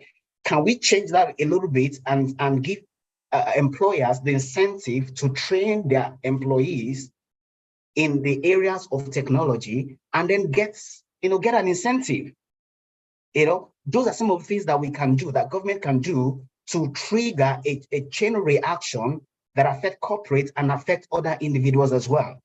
If you say change the curriculum, I mean, it sounds very basic and very simple, but that's something we can do, right? But even if those take time, the processes are long, education, awareness, investing in SMEs in the area of technology, these are some of the things that can give us the kind of result that we're looking for. Fantastic. Thank you so much. That was a very successful, and well articulated response and insight. The Dame. How important is international cooperation? We've heard quite a lot about SME, internal collaboration, education, infrastructure. But I believe that's on one hand. But on the other hand, in terms of international cooperation, what do you see, or what do you have to say? How important is that, international cooperation in AI research and development for nation building efforts? If you look at, for example, the China as a country, right? And look at one of our pertinent problems. I'll take security. They have over 1 billion people, right? And my last visit, I was asking, what is the security like here? Like, what is the crime rate? And it's almost next to less than 1%. I think that technology is one of the ways that they've been able to reduce crime, and which is one of our major challenges here, which is affecting a lot of industries. I would be very, partial to the transportation, industry. The interstate. There was a whole article recently on the interstate transportation, and how insecurity has affected that industry. We can see that, the flights and travels, through airlines are very expensive. The other option would have been, land transportation. But because of insecurity, that is really affecting that sector. So imagine a technology where we can harness data from the police, from all the security agencies, and they can predict, crime and predict behavior, and they can curb insecurity within seconds, within minutes, and prevent issues from being happening, or being able to, avert situations from being happening. I think China, doing some kind of technology exchange, learning from those that are 10, 20, 50 years ahead of us in terms of understanding technology. One thing that Mr. Usideko said was, being able to have the talents. One thing that China has done is, and India has also done, is that they've trained, they've done exchange programs. So a lot of them travel outside of the country. They go to America, they go to schools like MIT, Harvard, and they go back to their country and use that technology, that knowledge, to make their country better. So learning from international corporations is the best way to quickly do all these three things in parallel: training, adoption, and awareness. Because if you're training and you're not really also applying, other countries are going way ahead, which they already are ahead of us. So I think that doing some kind of technology exchange, maybe looking for bright minds. Right now, for example, you said something about training. We recently launched a program called Next Gen, where we said we're looking for students and young graduates, and we sent out this information on LinkedIn, and we got over 245 applications. We were only able to shortlist and receive about 15 of them. Very, very bright minds. And one of them, who is 19, is just a second-year student in University of Lagos, Mechanical Engineering. Currently is the AI guru that we have now in the company, 19-year-old. So we already have people that are teaching themselves without being told or being told by the government or investment. People are intelligent already. They're already training themselves. They already know about AI. So why don't you harness these talents, further invest in them, which is what I said earlier about investments. Invest in them, do technology exchange. Let them go and learn from other countries that they've been doing these things. Come and apply them in these industries. Collaborate with those who are in the industry, for example, security, the police, the LASMA, those who are, stakeholders, so ensuring that we can build that particular industry. I think that is the way we can leverage, the developed countries in making ourselves also, savvy in this particular technology. Wow.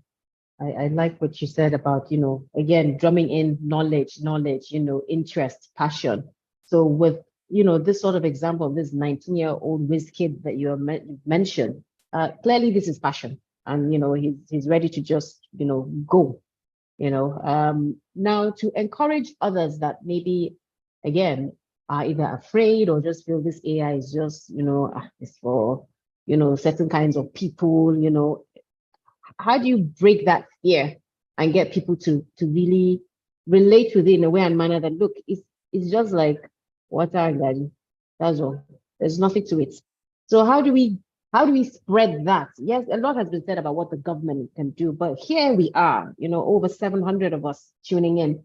What key takeaway can you tell us that will feel, oh, really? So I can do that right now, and that's it. So just share with us, so that at least for the benefit of our audience and our participants, what can they, overcome? What can you advise them to overcome that fear of AI, Question for me, right? Okay. Yes, for you, please, yes. So I'd like to use examples, and I'll use myself as an example. I have a background in chemical engineering. I did not know anything about transportation before I got into transportation. The closest, course I did was in civil engineering in my year 2. I didn't have any knowledge in transportation, but I got interested and I had the passion to solve this problem and that are currently solving. So I think the first thing is interest and passion, and just seeking knowledge. Because right now with technology, the information is out there. Honestly, we don't need any super intervention by the government for us to be educated. There's information online, there are courses online, there's Udemy, courses are as cheap as 20K, 30K, 10,000. And we know how much we spend, for makeup, for food, for restaurants, for entertainment, right? So the first thing is passion and interest and understanding that this is a competitive advantage, right? Just like what Prof said, in the 90s, there were secretaries that were using typewriter, and, those were very nice jobs. Now, like, you can't have that kind of job. It's obsolete. There's some jobs as well that will go obsolete, and there'll be some jobs that will become, the new thing. There'll be new data scientists, there'll be AI tech, engineers, there'll be new jobs that will come out of this technology. And so we have to ensure that we also empower ourselves so that we can be at the forefront of this technology, at the forefront of solving problems, be it in our daily lives, be it in our organizations, or be it in even just impact or just CSR. So I think that it's passion and just having the drive to educate ourselves and getting involved. Parents, get your, children. I think that catching them young is also very, very important. Make sure that the younger ones, are well informed. I think that one major support that I think that the government can also give, in addition to training, is introducing AI very early from primary schools. I know that I remember Introduction to Technology. If they can, just the way we introduce like Microsoft Word and Excel in universities, they need to quickly start introducing this type of technology early from primary school to secondary school, add it to their curriculum. And, you will see how in the next 5 years, because Nigerians are talented. We are the ones that, leave this country and become gurus and develop, high-tech technologies for, in developed countries. So why can't we do that for ourselves here in this country? So I think that, like I said, it starts from passion and interest and just drive to ensuring that, we are able to make together, we make this country a better country. Amen. Amen to that. Thank you so much. So I'm turning now to the most successful. Yes, please do. Yeah, because, I practice human resources for about 15 years before to technology. I'm an example that, if you open up your mind, you can learn anything. And I'll break it down as simple as possible. What we need to understand is that in this industrial revolution, see, AI is a conversation about a change in era. There is a change in regime. There is a change in government, and it's called Fourth Industrial Revolution. During the first, second, third industrial revolutions, there were careers that were birthed as a result of those industrial revolutions. There were careers that were the ultimate during those industrial revolutions. There were careers that were relevant, that were, that your prosperity were tied to. In this industrial revolution, there is a change. The careers, the skill sets that are required to thrive in this industrial revolution are different. And they are mostly, tech skills. So there is a motivation as an individual that if you want to remain relevant as a professional, these are skills you need to have. You can't have a typewriter mindset in the age of computer. Otherwise, you'll be obsolete, you'll be irrelevant, right? And see, AI, like I said, is about data. So any skill set around data management, database management, data cleaning, skills like SQL that you can learn, for free on YouTube, skills like Python that you can use to analyze data, right? Skills like DevOps. These are what makes up AI. These are the breakdown. Once you are able to analyze gather data, clean data, analyze the data, you're on your way. There are tools that can help you to make those kind of predictions. There are tools that can help you function, or enable the machines to act intelligently. So these are things that you can pick up on your own and learn. They are not as difficult, as they are. And the truth of the matter is that AI, in fact, when AI was named, when they were doing the naming ceremony for AI, most of us here were not alive. AI was first coined in 1950. It became popular because of generative AI, of which one of them is ChatGPT. That's what popularized AI. There have been research that the reason why now there is hype around AI is because there are research that are making AI products easily accessible to people. So it's nothing to be afraid of. It's just to open up your mind. It's all around data. It's all around algorithm. It's all around cloud computing. Thank you. Fantastic. Thank you. But just before I let you go, based on what you just shared now, what would be like a way of measuring the impact and success of it? Much has been said about what its capabilities, and all of that. But how do you measure the impact? How do you measure the success? So what kind of indicators or what kind of measures should we look out for to assess the success of AI implementation? Sorry, you're on mute. Sorry, good question.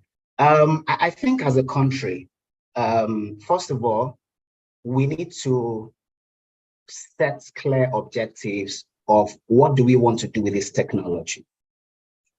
One metric, for example, would be out of this $15 trillion potential that AI can add to the global economy, how much of it should come to Nigeria? We need to set a target. That's a metric. Number two is we've got numerous challenges as a nation, challenges in healthcare. The ratio of doctor to patients in Nigeria is 1 to about 8,000. Some people can even stretch it to 10,000. And that is against the recommended ratio of 1 to 600. So we've got challenges in our healthcare. We've got challenges with diagnosis. We've got challenges with delivery. We've got challenges, with a prescription. Can we set metric around what will be the contribution? How do we improve services contribution to GDP by the use of AI? That's a metric, right? How many patents do we have that are AI related in Nigeria? How many startups do we have that are AI focused in Nigeria? How many young people are we training on AI, right? So you can look at both the outcome, both the lagging measure and the leading measure, right? And set KPIs around those.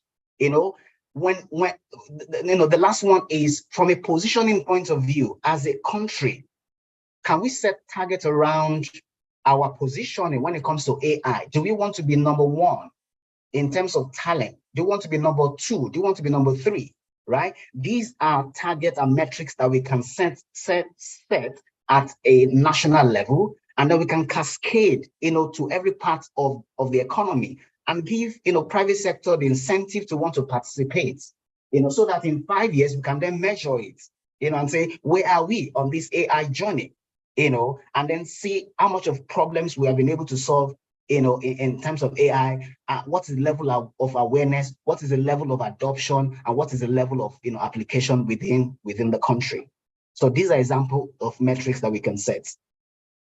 Fantastic, fantastic. Thank you very much. Now I'm coming to the Dame. Having heard from Tunde on, the metrics, the measure, the impact, and what we could do, what would you suggest or, share with us as safeguards that can be established to prevent, misuse of AI in surveillance and in control by authorities, the government, So of course, on one hand, if as nation building, we're trying to come up with all these metrics, the lagging indicators, the leading indicators, there will be risk somewhere, somehow. So what can you suggest as safeguards, to see that, okay, if it's part of nation building, how are we so sure in terms of surveillance and what have you, that, the authorities are not, taking advantage of it? Yes, thank you for that question. I think policies to regulate the negative use of AI, the same way we said AI is fantastic, is a game changer, is an enabler, it can, cause change at scale, it can also cause damage at scale. We've seen on social media how people have used AI to imitate the past presidents of the US, and they looked very real, videos and pictures. We've also heard of different cases of cyber bullying or cyber attacks. AI can do that at scale. So understanding how this thing can be used for positive and negative is the first step. Once we understand, when the government understands, then they know how to regulate. And then they know how to build policies around the negative cases, these negative use cases. And it's all around partnering with, the intellectuals, partnering with the private sector that already understand, they've done 10 years, 20 years work in this industry. They understand this industry of understanding the negative use cases, and that can support the government in areas. For example, data privacy. How are new tech companies, for example, I read a lot of comments online of loan sharks, being invasive in people's privacy and sending text messages to all people's contacts, for repayment of their loan? Are there policies around this that can guide and safeguard people's data? If we are saying that AI can amplify the use of data, can amplify these things, that means we should treat this as a sense of urgency, just the way you use the COVID analogy to describe, how this can also be used as a pandemic. And so they should, quickly and, look for a way to gain knowledge, collaborate with the private sector and the intellectuals, and build policies around, data privacy that can protect people, that can protect organizations, that can protect the government and from the negative use of AI. Interesting. I'll come back to you, but I want to go with what you have said now. I want to throw a question back to Tunde, having, shared with us the kind of metrics or measure and examples. In what way can a nation mitigate, this potential risks that, Damilola has highlighted? What can we do? What can you advise, as a nation, should be looked at to just mitigate as much as possible? Yeah, thank you. And, I think Damilola was brilliant in her response. In addition to that, usually regulation tends to slow down innovation. And so there is a need for balance, between the two. You don't want to regulate, to the point that, people cannot do anything. And I think that, first of all, is that even the government needs to understand what they are regulating. And that's where, the awareness, the talent, comes in, right? So we don't even have enough people from an application point of view, from, usage point of view, and then we need to regulate it, right? So, so there has to be a balance. I also think that having, a regulatory framework, around, how to use data. Like we said, AI is about data. It's also very, very, very important. And then sometimes, you just trust the process. There were many, at the beginning, there was a time in history when teachers were protesting against the use of calculator, right? Because they felt, why use calculator when people can use their brain? But now calculator is an integral part of our lives, So there's a place of experimenting, but there's a place of safe experimenting, So government needs to understand what's going on, a lot of partnership, and then, and just putting the right framework in place, make sure that people are not abusing, the power that they have. Yeah. Thank you for that. The Dame, I'm coming back to you because of what you have done, in terms of promoting and preserving, gender integration into, transportation system and what AI has been doing in that space. What are the cultural challenges, in addition to what you've shared with us? What are those other challenges, that exist and are potentials as well, that are clear and present? How do we address those cultural challenges in integrating AI? So being that you've been able to proffer a solution, care to share with us some of the challenges culturally that you've seen, experienced, and what you have done to proffer solutions around them? Yes. I think as respect to AI, I think that one of the things that the professor mentioned that AI can help, solve is bias, right? When making decisions, human beings tend to use what they are familiar with and what they are comfortable with to make decisions, either through, using ethnicity or gender to make decisions that can affect millions. One of the positives that AI brings to the table is that it can make decisions based on no gender, discrimination or ethnicity discrimination or race, and which is why we have to be at the forefront of creating our own AI applications. because the creators, for example, ChatGPT is, that's one form of expression of AI.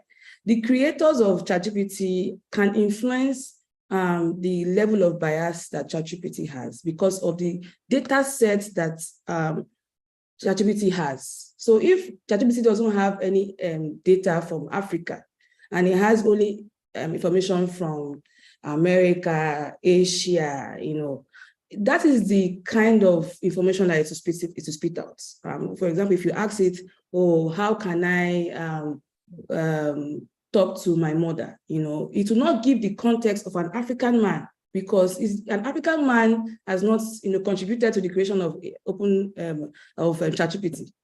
So I think that if we as a nation, Nigeria, can be at the forefront of this new technology, we can help set the tone of being taken into consideration when it comes to Africans, race, whether it's gender, in making decisions that are non-biased. For example, if they want to invest in a particular industry, we always hear that women-led businesses, we don't have enough investment. And, truth be told, most of those that are making those decisions are probably men. We've been able to access investment. It took us 6 years to do that, to access about $5.6 million. And most of the time, what led to the success of that investment is that we had female GPs investors that made those decisions because they could relate to some of the stories that we're telling, that we need to solve this problem, in this sector. So if we can also use AI, to make investment decisions, to make decisions around security, decisions around training. It will not then say, oh, we have to focus on this this part of the country, this region first, or we have to focus on this gender first. It will just spit out data based on the areas or critical areas that are non-biased, that need them the most. And then when we also have female engineers, female AI scientists, female AI data scientists, we would also be able to contribute and put in the right data sets that can prevent the use of AI that can also bring a biased result when it comes to application as well. I think that has captured the response around yes. So yeah. Yes, very aptly. Thank you for that. So I'm turning to you as usual to hear your own comments so that you can shed more light, and I mean, I think that there are cultural barriers to the adoption of technology, specifically the adoption of AI. And I think one of the things that needs to shift is our culture of sharing. AI is about data. We need, African-centric data. We need Nigerian-centric data. When I was in business school, some of my classmates who wanted to use Nigerian case studies could not. We were afraid we would not get enough data to do a good job of those assignments. So we have to choose organizations abroad because they have data, right? Most businesses in Nigeria that are successful don't know why they're successful because they don't even document it. We have a business school in Lagos, but I doubt how many case studies are Nigerian case studies for those who go to Lagos Business School, right? Because we don't share. Organizations don't share, So we need to share, because the more we share, the more we increase the volume and the volume of data that are available. And then the more we can then do analysis, right? The more we can then do analysis that are fit for purpose as far as our country is concerned or our continent is concerned. So the idea of close-mindedness, in corporate Nigeria needs to shift. We need to share. If an organization fails, we need to know why they failed, right? The organization should be telling us why they failed so that other people don't make the same mistake. Stories and knowledge should be curated as case studies for our schools, for our institutions, right? That's how you generate more data, So that's the first thing. The culture of openness, needs to be promoted. The second one is the culture of collaboration, right? we are too individualistic, as a people. And that is interesting because our culture is a communal culture. But when it comes to knowledge, when it comes to information that can benefit us, people, tends to be territorial. I want to see more collaboration, amongst corporate organizations in Nigeria. We're all doing this. 10 organizations, 20 organizations sponsoring the same thing. The outcomes can be different for us, but there's a common ground that the country can benefit. Okay. We need to collaborate more, because the challenge with us is not that we're not doing something. The challenge with us as a people is that we're doing things in small scale. So we don't see the impact, we don't see the momentum, for the size of our population. So that's why we need to collaborate. People need to come together and do big things instead of doing small things in small, in small places. And the final thing that I think needs to shift is the culture of experimentation. When you fail in Nigeria, it's a stigma. There's a taboo. Nobody wants to fail. No thanks to our motivational speakers.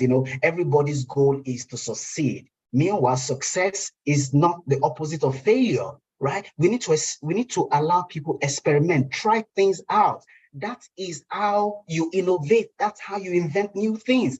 But if we have a culture of playing safe, we have a culture of playing safe, nobody is going to innovate. Nobody's going to try new things. And then as a country, we'll continue to remain as consumers rather than producers. Thank you. Now, having said that, I would like to ask you your own failure that you care to share so that we break the stigma. So starting with you, can you share with us? And I'm coming to the Dame. So give us one example. I've had many failures. I've had many failures. My first failure was that when I was in secondary school, I was the best student in my school. I was the best, I was the senior prefect. When I got to university, I wanted to make a first class. But guess what? I didn't even make a 2-1. That was a failure. Number two, I've tried several businesses before. Online businesses, a job portal that didn't work, a magazine that didn't scale like I wanted. Those were moments of failure. So I have failed. Thank you. It's not a taboo. I'm sure our audience and participants are, how would I say, feel you are not alone. So they're relating with that. So the Dame, care to share with us? Yes, thank you. I think I shared that same failure story with Mr. Osideko. Yes, I was quite the intelligent, social prefect, this prefect collecting presents in secondary school, and then university. I also did not come out with the first class or a 2-1. So that was the first failure. I think it also even fueled my passion to do beyond the norm, just not conforming and really taking my future in my own hands and, deciding what then happens after them. But secondly, as an organization, I was even trying to wrap my head about failures, because actually we see failures as our day-to-day activity. Because we are, as a startup, you tend to do things very fast and move very fast. So failure is kind of part of part of the culture, because you fail here, you do here, you're doing 20 things at the same time. Some of them will fail. You don't even recognize that as failed because you're already doing another thing. So I think having that right mindset of not really, wallowing in failure and just pushing on and moving fast and realizing and also remembering the past successes and gleaning with that strength that there will be more successes in the future. That would also help us to forge ahead. But yes, it's ingrained into our culture, as we grow. Fantastic. So we just have about 12 more minutes. I think I'll just take just half of that of time with the lovely panelists before we throw 1 or 2 questions. So get ready, participants, and our amazing audience, for 1 or 2 questions that will come your way. There's a gift attached to that, but I will share that with you very shortly. Let's just, try and get our panelists to say more, in this field of AI, and just unravel it and make it so simple, which they've done. So far, honestly, done a fantastic job so far. But looking ahead, what do you envision as the next big breakthrough in AI that can further enhance nation building in a country like Nigeria, the Dame? Yes, so I think that we all know what our top problems are. Number one, we start with corruption, right? Yesterday there was a viral video of people receiving tickets. I mean, physical cash. They were trying to sell real tickets of the normal process, right? I think technology is a game changer when it comes to curbing corruption. Corruption festers or grows or thrives, blossoms in inefficiencies and lack of transparency. And that is what technology can help solve, by making things efficient, transparent, fast. One of the things that we've been seeing the applications as well in CAC registration, that's really disrupted the way people create or register their businesses. Before, it would take you 3 days. You join long queues, very inefficient. And then technology disrupted that process and made it very efficient. Same way, I feel like all the industries, starters, the civil, there needs to be an upscaling for technology. They need to upscale all our ministries on understanding technology. Start from the basic, before we even get to AI, the basic technology tools that we need to understand to become more efficient as a nation. I think that's number one, place to start. And then we then use and apply this technology in different areas. Then second challenge that I see is insecurity. We need to, see this insecurity just as, COVID, and find a way. We watch movies and we see how, maybe an armed robber has stolen a particular location. And then, through pattern matching, the forensic technology, they've identified the fingerprints, they've identified, the facial recognition. It's the technology like AI that can help solve something like that. And we don't have two heads as a nation. We can also do it. The question is when. So if we can start with, making our ministries efficient by adopting technology, going down to the root of all the problems: corruption, insecurity, power, which affects the growth of businesses, SMEs, large corporations. See a lot of industries moving out of Nigeria to set up their factories in other countries that have electricity. That education as well. I think that would be a good way for us to improve and grow as a nation. Thank you very much. Tunde, I'd like to hear from you. What is the next big thing? Yeah, so there are three capabilities of AI. One is personalization. The difference between Google, as we know it, and ChatGPT is the level of personalization that it comes with. That's why we're so fascinated by it. The second capability is recommendation. So when you watch Netflix and Netflix recommends a similar movie to the one you've watched before, that's AI at work. And the third capability is the ability to predict your next move, right? Those three capabilities, we're going to see them in advanced form. So we're talking about personalized learning, personalized education. How do we take the 20 million out of school children? How do we bring them? How do we educate them? Right? How do we educate them by giving them an incentive to learn the way they want to learn? That's through personalized learning, right? How do we offer personalized prescription? Two people suffering from the same disease, but based on the data, based on their person, the way their body works, the data that the machine has. How do you give them personalized prescription that is unique to them? These are some of the things that we will see in the future as we advance in the adoption of AI across all the facets of our economic life and social life. Thank you. Thank you very much for that. Based on all that you shared with us today, your experience, your insights, what would be your number one recommendation for policymakers, here in Nigeria to leverage AI as a strategic tool for nation building in Nigeria? What would be your top recommendation?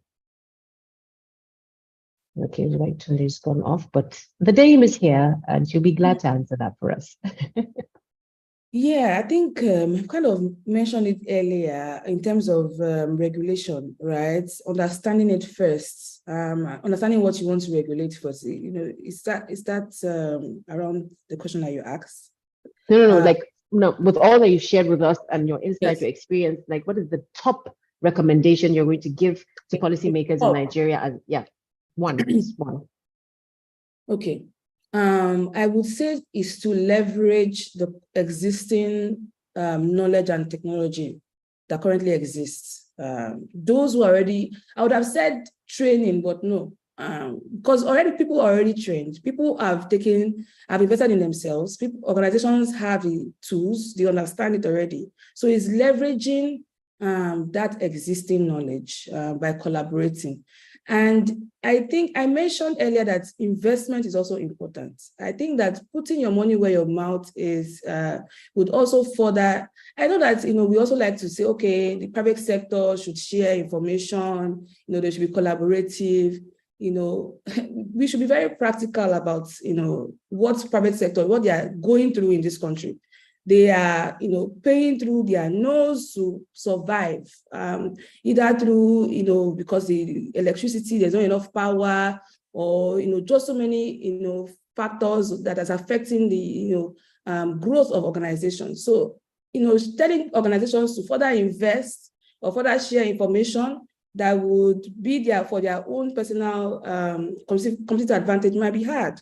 So the lowest hanging fruit is to leverage what currently exists and for them to invest. So it can be investment through incentives by saying, okay, if you're able to collaborate with us on this thing, we would give you maybe tax break on this area, we'll give you concession in this area, we'll collaborate with you on this area. Say, for example, they want to work with maybe 4 or 5 organizations on reforming the health sector.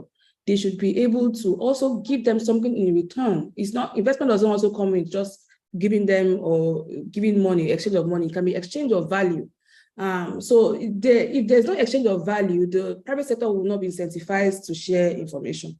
So I think that's the lowest hanging fruit. That's the first place to start, is by leveraging those that currently understand AI, already using this information, already have trained team members, and giving them value in exchange for the value that they will give the government for building the nation together. Fantastic. Thank you very much. All right. TSO. Thank you. There's a book called The 4+2 Business Formula for Success.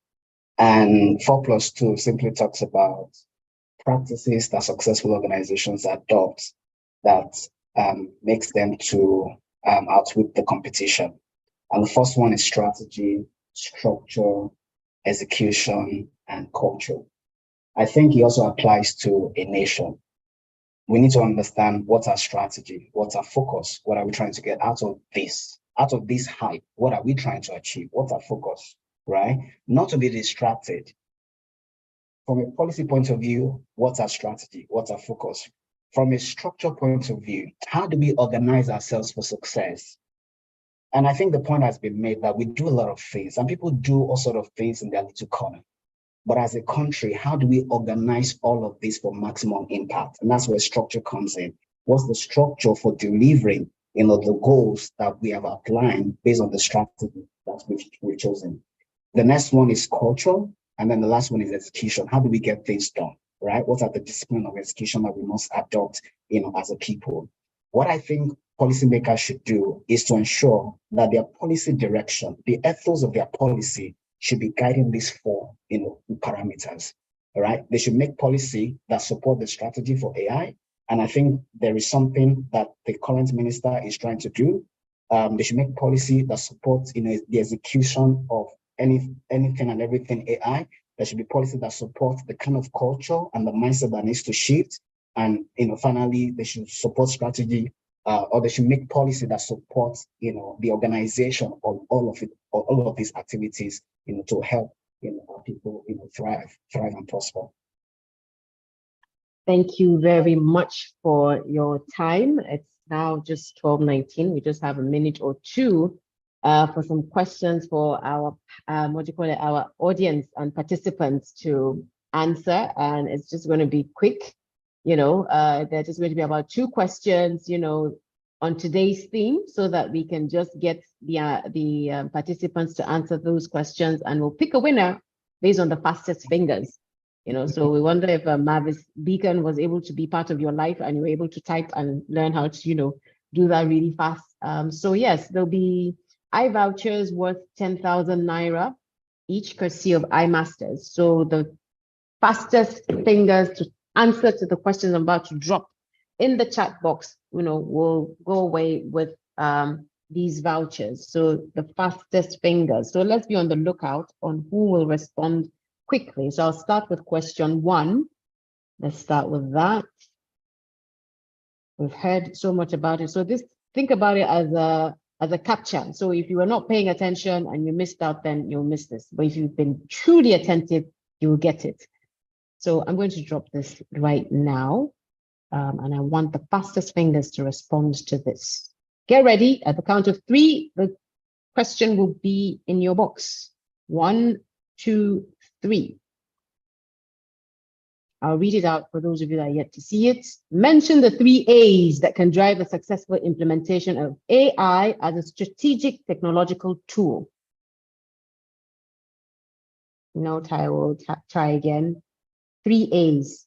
Vivian, well done. Vivian was fast to do that. Vivian, well done.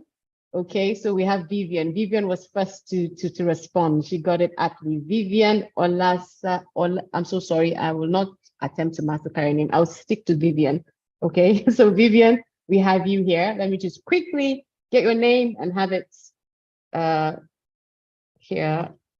Okay, documented. Then the next question. Okay, so fast fingers. Be fast. Be fast. I'll drop it here. Just a second. Here we go. This is a bit generic, so I just want 3 areas. So mention 3 areas. At the count of 3, I'm going to send it. 1, 2, 3, and I'll read it out for those of you that have not yet seen it. 3 areas of nation building that AI can improve. We've talked about so many of these areas. So tell us, what are those? Just any 3. It's not specific. It's any 3. Not quite. Okay, I think Christiana, you've been first to respond. I'll take your response. You've mentioned your, let me see, where's Christiana here? Yeah, Christiana mentioned something here. No, sorry, I mean, oh my God, Jagila. I hope I got your name right. Health, education, bank, financial services. So yes, we'll take that as the, first response that we've gotten to that particular question. So I think we'll leave it at that. Thank you so much for being so attentive, so interesting, and very, very fast, at learning. Clearly, you've been very attentive and has made, some mark, indelible mark in your minds what AI is all about and what you can do today, before leaving, that, you're able to pick something and run with it. And I'm sure as we close this session, you will, without a doubt, have learned something even more, as I have done today with the panelists. I want to thank them immensely for their time. It's been invaluable, it's been insightful, and they've left us with so much to ponder, and they've highlighted the complexities and the opportunities that AI presents in the realm of nation building. I also want to express my gratitude to our very engaged and thoughtful audience. You've been wonderful. Your questions and participation have enriched our discussion, and your interest is critical and very, very commendable. So as we leave here today, let's just carry the spirit of this conversation forward. Let's continue to work together, think about AI, sleep AI, drink AI, eat AI. It's nothing to be afraid of. Just start it. I don't know, just go to ChatGPT or Bard. Just type anything, type anything, and start. That's how it starts. That's the awareness, that's the learning, that's the curiosity. So let's be curious about AI and see how, as individuals, when we come collectively, to build our nation that is in our hands. It's not based on the brick and mortars that, the government is doing. It's people. You and I, the panelists, everyone here today, is making the changes in Nigeria. We are part of that change. Even this kind of discussion that we're having clearly shows us that kind of thing that we're doing. So I want to thank each and every one of you. Thanks CIPM for this opportunity, for this discussion. But before we go, of course, we're going to have closing remarks and vote of thanks. So just bear with us as we reach out to, inviting the Conference Planning Committee Chairman, Mr. Kennedy, are you with us? To just give us a talk for about 3 minutes about the conference that is taking place here in Abuja, where I am. Okay, Mr. Kennedy? Thanks, our able moderator. Great job there, Aisha. Very great. Thanks for the wonderful delivery. And so just to say, I need to stand on the existing protocol and permit me to please so stand. And appreciation to the panelists, Damilola and Chinde Success, and of course, Professor Barton Naji. Thanks for such a great job. And Damilola, thank you, because I know you're really very strong in support to the Institute, especially the upcoming ICE conference. Thanks for all the support and the things you're doing for the Institute. Thank you so much. Okay, so having said that, our conference, international conference and exhibition, is going to start on the 13th of November and will run through the 16th of November. 13th is arrival, and we're going to have the CIPM Connect on the 13th, which also is part of the bonding activities we're going to have to celebrate ourselves and connect with ourselves and unwind and get ready for the conference. So I really want to encourage every one of us here that is signed on here, 675 members signed on here, to please do us a favor and go to www.cipmnigeria.org/conference and do register and be part of the biggest HRO event in Africa. Biggest HRO event in Africa. It's something of a pride that you're going to be part of our Emerald Jubilee celebration. And a lot of you that shout, Mr. President, this is going to be his last conference as the president. So we also need us all to be there in Abuja to cheer him on and thank him for the great job he has done for the Institute. So I'd like to encourage every one of us, is HR, sustainable HR, businesses and national development. I'm not sure, probably, maybe we're going to use artificial intelligence. Maybe it's going to be a robot that is going to be welcoming people to the conference. So you never know. But I'd like to encourage all of us to please be part of this year's conference. Spread the news, talk to somebody. Those of us who are HR managers here, please ensure you sponsor every member of your team. Shut down HR for that 1 week, nothing will happen. I just want to encourage all of us. I can't people do it. People in Nigerian Society of Engineers do it. So let's not shy. Let's not take the back seats when it has to be with advocacy for HR. So this is an appeal to all of us to please go to the website, register, and talk to somebody about it. Spread the news, be part of the evangelism. Talk to somebody about it. It's our project, it's our program. We need to own it and we need to support it. I also want to use the opportunity to thank those of us who are signed on, who have sponsored in one way or the other. We still need sponsors. We still need people to bring in the money for us. to be able to prosecute this event. So for those who have sponsored, thank you. For those who are yet to sponsor, thank you, because I know that after today, we'll start seeing the money coming in. And so thank you very much. And to the CE and to your team, thank you very much for giving me this opportunity to talk about ICE. Thank you very much. Thank you, Mr. Kennedy. Thank you for that. So we're coming to a close. But before we do that, would like to invite Mrs. Ogochukwu to please give us closing remarks. That's our National Treasurer, Mrs. Ogochukwu.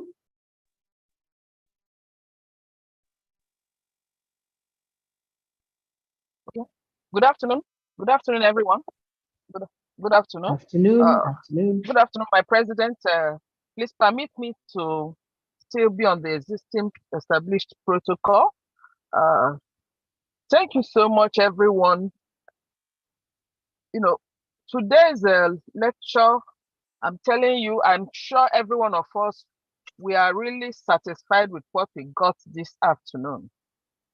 You know, our public lecture in CIPM is one of our major CSR programs to reach out to the community, to reach out to the nation. As of the time this call was still on, and it's still on, but I think as of the last time I saw that from the platform, we are closing about 700 and something participants on this call. I think this is good. This is actually very good. Thank you, and I want to sincerely appreciate every one of us. It's just been a very good time this afternoon listening to this very important topic or thing we have dealt with, you know, on AI. The public lecture this year, I'm sure there's no other time to say that the speakers did very well. A lot of learnings and a lot of things we have taken out from this particular conversation this afternoon. I can tell you that there's no other conversation better than what we had this afternoon. We have seen as HR that we can use AI to even predict the level of talents. We can actually use AI to predict the talents that can leave our organization at any particular point in time, or the kind of talents that we want to bring in. We cannot talk more. We can't exhaust the usefulness of AI. You know, from what we have seen this afternoon. Thank you so much, our speakers that have done very good work. Professor Barton Naji, our Dame, you know, it's just been very awesome time. Mr. Success, we actually appreciate you. You've taught us so much. There's something I'm taking out from this, and that is the success, what I call the game changer. You were able to share, you all shared with us briefly the times you had failed. You know, I think that is for me is actually the game changer for this particular section. That before you can talk about your success, there have been some failures that happened, and that there's nothing wrong in failure. We shouldn't see failure as a stigma. We have actually seen this afternoon. What part of what I want to close with is that as HR professionals and even other professionals here, we are leaders in our different organizations. If there's a time we need to begin to think out of the box concerning the kind of CSR interventions we recommend to our organization, it is time to begin to think towards what do we do to increase the talent of people? How do we reskill the young people? We can see that in our nation, we have a lot of young people all over. But what are we doing concerning them? From this lecture this afternoon, we can see that we can begin to, you know, throw our CSR interventions towards digital education for our people, for the community around us.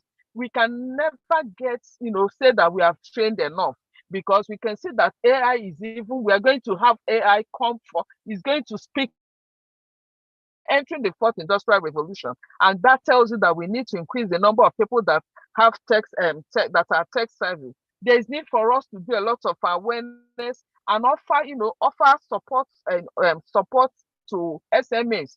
You know, there should be a lot of collaborations going on. I think our speakers this afternoon, my notes are filled up with a lot of nuggets about things we have picked up from this session this afternoon. And as a nation, we can see that there's a lot of economic growth that we can take out that we can build in what? We can build using AI. Transformation can go on in our education sector, in our health sector, in the financial, in the agriculture. There's a lot we can use this AI to do. And so now that our eyes have been opened to it, please can we go further to put these things into practice? Thank you so much for every one of us that have been here with us. There's no other time to say that this public lecture is up, and we enjoyed every bit and pieces of it. Thank you so much, and do enjoy the rest of your day. Thank you. Thank you very much, Mrs. Owuchukwu. We appreciate your feedback. You've done actually a very wonderful recap on all that has been shared today by the speakers. Thank you so much. Now, I would like to call on our very able PE registrar to give us vote of thanks. Madam Registrar. Thank you very much, Aisha. Thank you very much. All protocols duly observed. On behalf of the President and Chairman of the Governing Council, Mr. Olusegun Mojid, FCIPM, FNLI, and the entire Governing Council would like to say a very big thank you, first and foremost, to Almighty God for making this a great success for us. Time and time again, we have run sessions and God has been with us, and we've been able, by His grace as an institute, to deliver. Our guest speaker, Professor Nanji, I know he signed off. We'd also send a thank you to him separately. Thank you very much, sir, for the insights that you have shared on today's theme, artificial intelligence, creating sustainable processes and culture as a strategy for nation building. What a session. All I could see online on the chat box was, thank you, sir. Thank you, Ma, for the insights that have been shared. Well done, CIPM. And the accolades keep growing. So, sir, we owe you a very big thank you. Our dear panelists, Damilola Oloke Susi, the CEO of Shotless, thank you for always being there for us. Thank you for your support over the years for CIPM. Thank you for agreeing to come on and share such practical insights into artificial intelligence and the impact on businesses and the way forward. We truly appreciate you. I've not seen your membership grade yet, but I'm trusting that Tayo and Adeshola Jibola would ensure that that happens, and very quickly too, as we welcome you into CIPM as a member. So that's an assignment I'm giving to them today. They have to make it happen, and you have to be inducted as a member of CIPM come December 7th, by God's grace. Amen.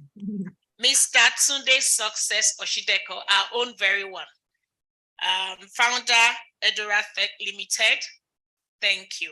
In fact, listening to everyone talking, listening to you talking, and the insights, talking about failure, talking about success, talking about AI being an economic conversation.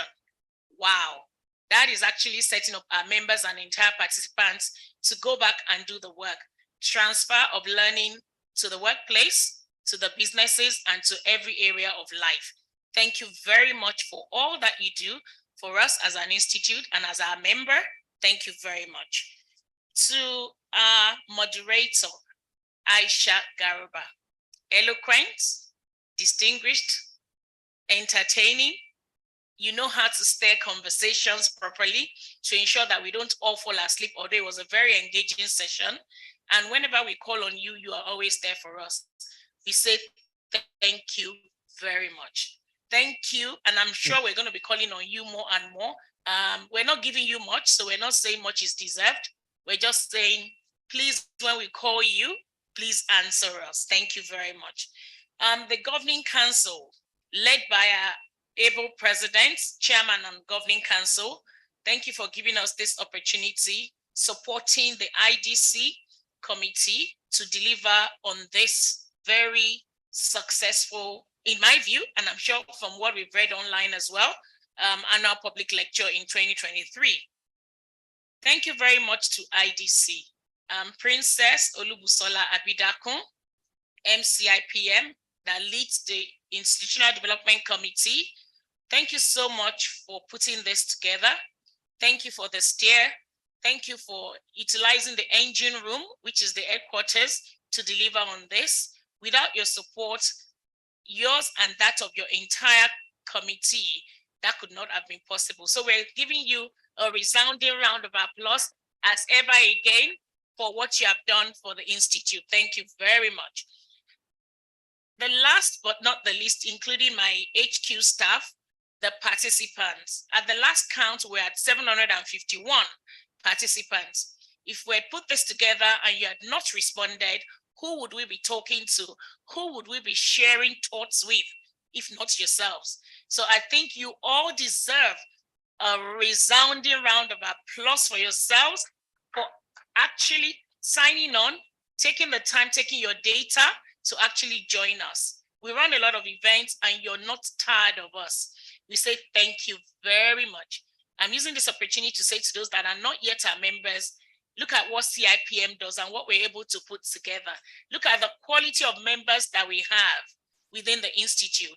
We're calling upon you to join us to make the Institute greater. And to the HQ staff, this has been led by Tayo Olawale, the Director Membership and Market Development, Adeshola Ajibola, who is the able TA for this committee, and my IT team and the entire headquarters staff. Thank you very much for your support. As a leader, this cannot be done without your support. So without you, without the support that you've given, we couldn't have delivered on this today. So thank you. Thank you that we push, we stretch, but you keep delivering. We are appreciative of you. Thank you very much. Thank you all. And we hope you'll join us at 4:30 this evening. Lagos Talks 91.3 FM as we take the office again. Thank you all and do enjoy the rest of the day. Thank you. We'll take the national anthem at this point. Thank you.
Thank you. Enjoy the rest of the day. Thank you.